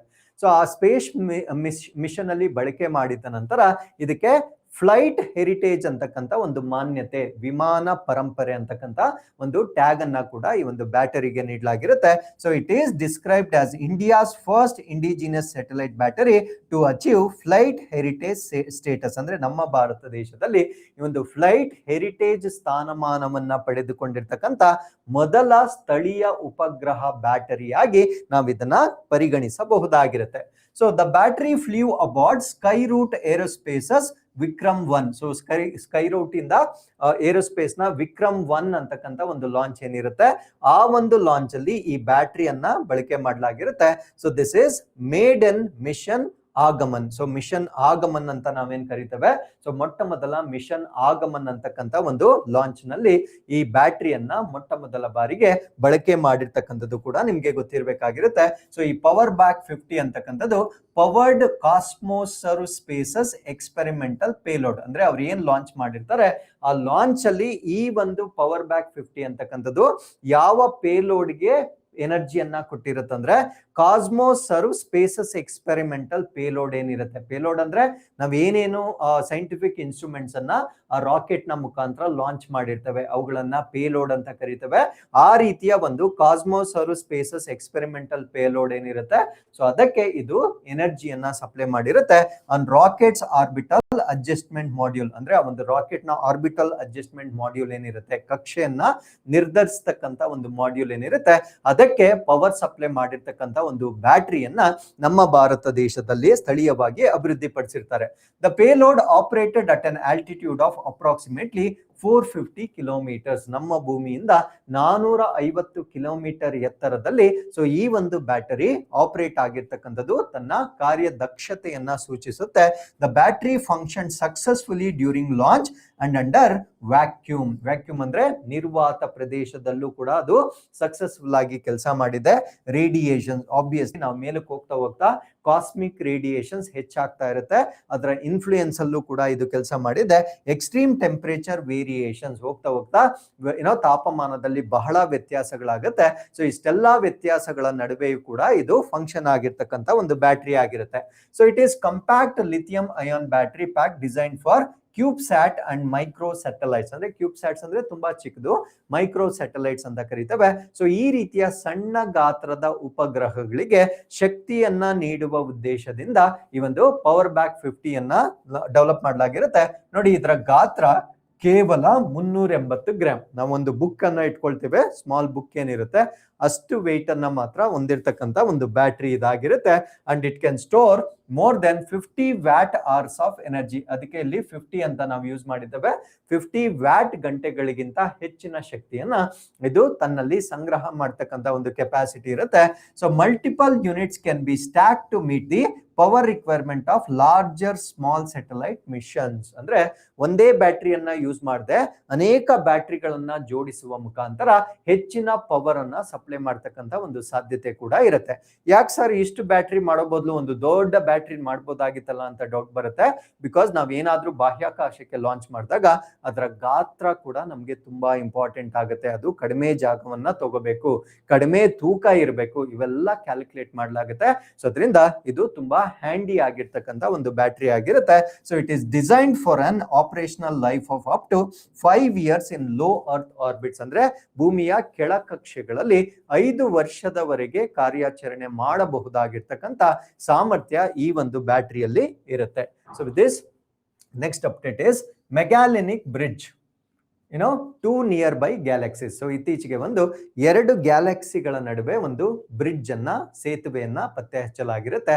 ಆ ಒಂದು ಸೇತುವೆಗೆ ಏನಂತ ಹೆಸರಿಟ್ಟಿದ್ದಾರೆ ಅಂದ್ರೆ ಮೆಗಾಲೆನಿಕ್ ಸೇತುವೆ ಅಂತ ಹೆಸರಿಟ್ಟಿದ್ದಾರೆ. ಈ ಚಿತ್ರದಲ್ಲಿ ನೋಡಬಹುದಾಗಿರುತ್ತೆ, ಇಲ್ಲೊಂದು ಗ್ಯಾಲಕ್ಸಿ ಇದೆ, ಇಲ್ಲೊಂದು ಗ್ಯಾಲಕ್ಸಿ ಇದೆ. ಸೊ ಇದರ ಮಧ್ಯ ಒಂದು ಸೇತುವೆಯ ರೀತಿಯ ಒಂದು ರಚನೆಯನ್ನ ಇತ್ತೀಚೆಗೆ ವಿಜ್ಞಾನಿಗಳು ಕಂಡು ಹಿಡಿದಿರ್ತಾರೆ. ಸೊ ಇದಕ್ಕೆ ಏನಂತ ಹೆಸರಿಟ್ಟಿದ್ದಾರೆ ಅಂದ್ರೆ ಮೆಗಾಲೆನಿಕ್ ಸೇತುವೆ ಅಂತ ಹೆಸರಿಟ್ಟಿದ್ದಾರೆ. ಸೊ ಇದರ ಬಗ್ಗೆ ನಾವಿಲ್ಲಿ ತಿಳ್ಕೊಳ್ಳೋಣ. So it is first known astronomical system of its kind in Magellanic Bridge using eROSITA X ray telescope. ಅಂದ್ರೆ ಈ ಒಂದು ಮೆಗಾಲೆನಿಕ್ ಬ್ರಿಡ್ಜ್ ಅನ್ನ ಮೊಟ್ಟ ಮೊದಲ ಬಾರಿಗೆ ನೋಡಿರ್ತಕ್ಕಂಥ ಒಂದು ದೂರದರ್ಶಕ ಟೆಲಿಸ್ಕೋಪ್ ಅನ್ನ ನಾವು ಈರೋಸ್ಟಿಯಾ ಎಕ್ಸ್-ರೇ ಟೆಲಿಸ್ಕೋಪ್ ಅಂತ ಕರೀತೇವೆ. ಸೊ ಈ ಟೆಲಿಸ್ಕೋಪ್ ನ ಮುಖಾಂತರ ಮೊಟ್ಟ ಮೊದಲ ಬಾರಿಗೆ ಈ ಮೆಗಾಲೆನಿಕ್ ಬ್ರಿಡ್ಜ್ ಅನ್ನ ವೀಕ್ಷಣೆ ಮಾಡಿರ್ತಕ್ಕಂಥದ್ದನ್ನ ನಾವಿಲ್ಲಿ ಗಮನಿಸಬಹುದಾಗಿರುತ್ತೆ. ಏನಿದು ಮೆಗಾಲೆನಿಕ್ ಬ್ರಿಡ್ಜ್ ಅಂದ್ರೆ ಏನು? ಇದು ನಮ್ಮ ಜಿಯೋಗ್ರಫಿಗೆ ಸಂಬಂಧಪಟ್ಟಿರ್ತಕ್ಕಂಥ ಮಾಹಿತಿ ಆಗಿರುತ್ತೆ. ಸೊ ಇದು ಸ್ಟ್ರೀಮ್ ಆಫ್ ಗ್ಯಾಸ್ ಅಂದ್ರೆ ಅನಿಲಗಳ ಒಂದು ಸ್ಟ್ರೀಮ್ ಆಗಿರುತ್ತೆ, ಅಥವಾ ಒಂದು ತೊರೆ ಅಥವಾ ಒಂದು ಲೈನ್ ಅಂತ ಹೇಳ್ಬೋದಾಗಿರುತ್ತೆ. And starts connecting the large and small Magellanic clouds. ಅಂದ್ರೆ ದೊಡ್ಡ ಮತ್ತೆ ಚಿಕ್ಕ ಮೆಗಾಲೆನಿಕ್ ಮೋಡಗಳನ್ನ ಸಂಪರ್ಕಿಸ್ತಕ್ಕಂಥ ಅನಿಲ ಮತ್ತು ನಕ್ಷತ್ರಗಳ ಪ್ರವಾಹವನ್ನ ನಾವೇನಂತ ಕರಿತೀವಿ ಅಂದ್ರೆ ಮೆಗಾಲೆನಿಕ್ ಸೇತುವೆ ಅಂತ ಕರಿತೇವೆ. It was form due to close gravitational encounters. ಅಂದ್ರೆ 2 ಸೆಲೆಸ್ಟಿಯಲ್ ಬಾಡೀಸ್ ಏನಿರ್ತವೆ, ಆಕಾಶ ಕಾಯಗಳೇನಿರ್ತವೆ, ಅವುಗಳ ಮಧ್ಯದಲ್ಲಿರ್ತಕ್ಕಂಥ ಗುರುತ್ವಾಕರ್ಷಣ ಶಕ್ತಿಯ ಕಾರಣದಿಂದ ಕ್ರಿಯೇಟ್ ಆಗಿರ್ತಕ್ಕಂಥ ಒಂದು ಸೇತುವೆ ಇದಾಗಿರುತ್ತೆ. ಸೊ ಈ ಒಂದು ಸೇತುವೆ 2 ಪಕ್ಕದಲ್ಲಿರ್ತಕ್ಕಂಥ ಡ್ವಾರ್ಫ್ ಗ್ಯಾಲಾಕ್ಸೀಸ್, ಕುಬ್ಜ ನಕ್ಷತ್ರ ಪುಂಜಗಳ ನಡುವೆ ಕ್ರಿಯೇಟ್ ಆಗ್ತಕ್ಕಂಥ ಒಂದು ಸೇತುವೆಯಾಗಿ ನಾವು ಇದನ್ನ ಗಮನಿಸಬಹುದಾಗಿರುತ್ತೆ. The bridge is mainly gaseous, ಅಂದ್ರೆ ಈ ಒಂದು ಸೇತುವೆ ಏನಿರುತ್ತೆ ಅನಿಲಗಳಿಂದ ಕೂಡಿರುತ್ತೆ. Small population of young stars formed within it, ಅಂದ್ರೆ ಸ್ವಲ್ಪ ಕಡಿಮೆ ಸಂಖ್ಯೆಯ ಯುವ ನಕ್ಷತ್ರಗಳು ಕೂಡ ಈ ಒಂದು ಸೇತುವೆಯ ಒಳಗಡೆ ಫಾರ್ಮೇಶನ್ ಆಗ್ತಕ್ಕಂಥದ್ದು ಕೂಡ ಈ ಒಂದು ಟೆಲಿಸ್ಕೋಪ್ ನ ಚಿತ್ರಣದಿಂದ ಪತ್ತೆ ಆಗಿರ್ತಕ್ಕಂಥ ಒಂದು ಸಂಗತಿ ಆಗಿರುತ್ತೆ. ಸೊ ಈಗ ಈ ಒಂದು ಟೆಲಿಸ್ಕೋಪ್ ಬಗ್ಗೆ ನಾವು ಹೆಚ್ಚಿನ ಮಾಹಿತಿನ ತಿಳ್ಕೊಳ್ಳೋಣ. ಈ ರೋಸ್ಟಿಯಾ ಅಂತ ನಾವೇನ್ ಹೇಳ್ತೇವೆ, ಸೊ ಇದೊಂದು ದೂರದರ್ಶಕ ಟೆಲಿಸ್ಕೋಪ್ ಆಗಿರುತ್ತೆ, ನೆನ್ಪಿಟ್ಕೊಳ್ಳಿ. ಸೊ ಇದರ ಫುಲ್ ಫಾರ್ಮ್ ಏನು ಅಂದ್ರೆ Roentgen survey with an imaging telescope array ಅಂತ ಕರಿತೇವೆ. ಸೊ ಇದು ಈ ಒಂದು ಟೆಲಿಸ್ಕೋಪ್, ಈ ಚಿತ್ರದಲ್ಲಿ ನೀವೇನ್ ನೋಡ್ತಾ ಇದ್ದೀರಾ, ಸೊ ಇದು ಟೆಲಿಸ್ಕೋಪ್ ನ ಹೆಸರಾಗಿರುತ್ತೆ. ಸೊ ಇದರಲ್ಲಿ ವೈಡ್ ಫೀಲ್ಡ್ ಎಕ್ಸ್ರೇ ಟೆಲಿಸ್ಕೋಪ್ ಇದರ ತಂತ್ರಜ್ಞಾನವಾಗಿರುತ್ತೆ. ಅಂದ್ರೆ ವೈಡ್ ಫೀಲ್ಡ್ ಅಂದ್ರೆ ದೊಡ್ಡ ಮಟ್ಟದ ಕ್ಷೇತ್ರ, ಅಂದ್ರೆ ಇದರ ವ್ಯಾಪ್ತಿ ತುಂಬಾ ದೊಡ್ಡ ಕ್ಷೇತ್ರವನ್ನ ಕವರ್ ಮಾಡಬಹುದಾಗಿರುತ್ತೆ. ಎಕ್ಸ್ರೇ ಟೆಕ್ನಾಲಜಿಯನ್ನ ಈ ಒಂದು ಟೆಲಿಸ್ಕೋಪ್ ನಲ್ಲಿ ಬಳಕೆ ಮಾಡಲಾಗುತ್ತೆ. ಸೊ ಇದು Russian German spectrum Roentgen gamma ಅಬ್ಸರ್ವೇಟರಿಯಲ್ಲಿ ಇದನ್ನ ಅಬೋರ್ಡ್ ಮಾಡಲಾಗಿರುತ್ತೆ. ಅಂದ್ರೆ Russia German spectrum Roentgen gamma ವೀಕ್ಷಣಾಲಯದಲ್ಲಿ ಇದನ್ನ ಸ್ಟೇಷನ್ ಮಾಡಲಾಗಿರುತ್ತೆ. ಸೊ ಇದೊಂದು ಟೆಲಿಸ್ಕೋಪ್ ಅಥವಾ ದೂರದರ್ಶಕವಾಗಿರುತ್ತೆ. So it was developed under the leadership of Germany's Max Planck Institute for the extraterrestrial physics. ಇದನ್ನ ಜರ್ಮನಿ ರಾಷ್ಟ್ರದ Max Planck Institute for extraterrestrial physics ಏನಿರುತ್ತೆ, so ಇವರ ನೇತೃತ್ವದಲ್ಲಿ, ಅಥವಾ ಇನ್ ಶಾರ್ಟ್ ಹೇಳೋದಾದ್ರೆ ಜರ್ಮನಿಯಲ್ಲಿ ಈ ಒಂದು ಟೆಲಿಸ್ಕೋಪ್ ಅನ್ನ ಅಭಿವೃದ್ಧಿಪಡಿಸಲಾಗಿರುತ್ತೆ.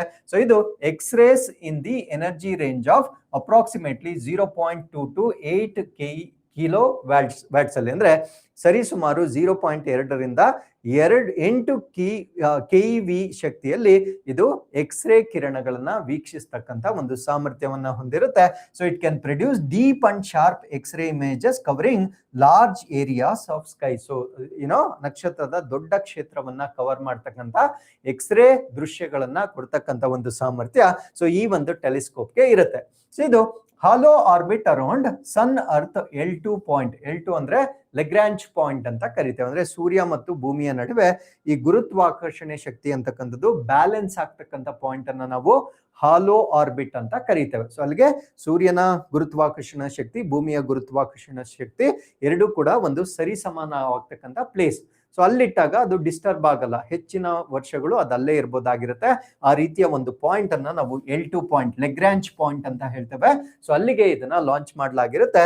It's all sky survey maps the entire celestial sphere approximately once every 6 months, ಅಂದ್ರೆ ಪ್ರತಿ 6 ತಿಂಗಳಿಗೊಮ್ಮೆ ಇಡೀ ಆಕಾಶವನ್ನ ಒಂದ್ಸತಿ ಸರ್ವೆ ಮಾಡಷ್ಟು ಕೆಪಾಸಿಟಿ ಸೊ ಈ ಒಂದು ಟೆಲಿಸ್ಕೋಪ್ಗೆ ಇರುತ್ತೆ. ಸೊ ನೆಕ್ಸ್ಟ್ ಬರೋಣ, ಅವಾರ್ಡ್ಸ್ ಮತ್ತೆ ಅಚೀವ್ಮೆಂಟ್ಸ್ ಅನ್ನ ನಾವು ಡಿಸ್ಕಸ್ ಮಾಡೋದಾದ್ರೆ, so geological survey of India gets first women director general. So ನಮ್ಮ ಭಾರತ ದೇಶದ ಭೂ ವೈಜ್ಞಾನಿಕ ಸಮೀಕ್ಷೆ ಏನಿರುತ್ತೆ, ಮೊದಲ ಬಾರಿಗೆ ಮಹಿಳಾ ಮಹಾನಿರ್ದೇಶಕಿಯನ್ನ ನೇಮಕ ಮಾಡಲಾಗಿರುತ್ತೆ. ಸೊ ಅವ್ರು ಯಾರು ಅನ್ನೋದನ್ನ ನಾವಿಲ್ಲಿ ನೋಡೋದಾದ್ರೆ ಹಿಸ್ಟಾರಿಕ್ ಅಪಾಯಿಂಟ್ಮೆಂಟ್ ಆಗಿರುತ್ತೆ. ಬಿಕಾಸ್ ಈ ಪೊಸಿಷನ್ಗೆ ಮೊದಲ ಬಾರಿಗೆ ಒಬ್ಬ ಮಹಿಳೆಯನ್ನ ಆಯ್ಕೆ ಮಾಡಲಾಗಿರುತ್ತೆ.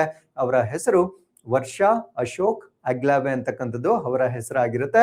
54th ಡೈರೆಕ್ಟರ್ ಆಗಿರ್ತಾರೆ. ಸೊ ಇವರು ಫಸ್ಟ್ ವಿಮೆನ್ DJ ಆಗಿರ್ತಾರೆ. 176 ಇಯರ್ಸ್ ಆಗಿದೆ ಇದನ್ನ ಕ್ರಿಯೇಟ್ ಮಾಡಿ. ಸೊ 176 ವರ್ಷಗಳಲ್ಲಿ ಮೊದಲ ಬಾರಿಗೆ ಮಹಿಳಾ ಮಹಾನಿರ್ದೇಶಕಿಯನ್ನ ಈ ಒಂದು ಹುದ್ದೆಗೆ ಆಯ್ಕೆ ಮಾಡಲಾಗಿರುತ್ತೆ. ಸೊ ಇದಕ್ಕಿಂತ ಮುಂಚೆ ಅಸಿತ್ ಸಾಹಾ ಅಂತವ್ರು ಇದ್ರು. ಸೊ ಅವರನ್ನ ಈಗ ರಿಪ್ಲೇಸ್ ಮಾಡಲಾಗಿರುತ್ತೆ. ಸೊ GSI ಅನ್ನ ಸ್ಥಾಪನೆ ಮಾಡಿರ್ತಕ್ಕಂಥದ್ದು 1851ರಲ್ಲಿ ಬ್ರಿಟಿಷರ ಕಾಲದಲ್ಲಿ ಸ್ಥಾಪನೆ ಆಗಿರ್ತಕ್ಕಂಥದ್ದು. India's oldest scientific organisation, Bharat ದೇಶದ ಅತ್ಯಂತ ಹಳೆಯ ವೈಜ್ಞಾನಿಕ ಸಂಸ್ಥೆಯಾಗಿ ನಾವು ಇದನ್ನ ನೋಡ್ಬೋದಾಗಿರುತ್ತೆ. ಸೊ ಇನ್ನ ಸ್ಪೆಷಲ್ ಡೇಸ್ ಇರುತ್ತೆ. ನಾನು ಮುಂಚೆನೆ ಹೇಳ್ದಾಗೆ ಸ್ಪೆಷಲ್ ಡೇಸ್ ಅನ್ನ ನಾನು ವಿಡಿಯೋದಲ್ಲಿ ಡಿಸ್ಕಸ್ ಮಾಡಲ್ಲ, PDF ಅಲ್ಲಿ ಮಾತ್ರ ಇರುತ್ತೆ. Because there is nothing to explain. ಎಲ್ಲಿ ಎಕ್ಸ್ಪ್ಲನೇಷನ್ ಇರುತ್ತೆ ಆ ಆರ್ಟಿಕಲ್ಸ್ ಅನ್ನ ನಾನು ಕಂಪ್ಲೀಟ್ ಆಗಿ ನಿಮ್ ಜೊತೆ ಶೇರ್ ಮಾಡ್ಕೊಳ್ತೇನೆ. ಸೊ ಇಲ್ಲಿಗೆ ಇವತ್ತಿನ ಎಲ್ಲ ಅಪ್ಡೇಟ್ಸ್ ಮುಗ್ದಿರುತ್ತೆ. ಸೊ ಒನ್ಸ್ ಅಗೇನ್ ನಾನು ಮುಂದಿನ ಅಪ್ಡೇಟ್ಸ್ ನೊಂದಿಗೆ ನಾನು ನಿಮ್ಮನ್ನ ಭೇಟಿ ಮಾಡ್ತೇನೆ. Thank you very much.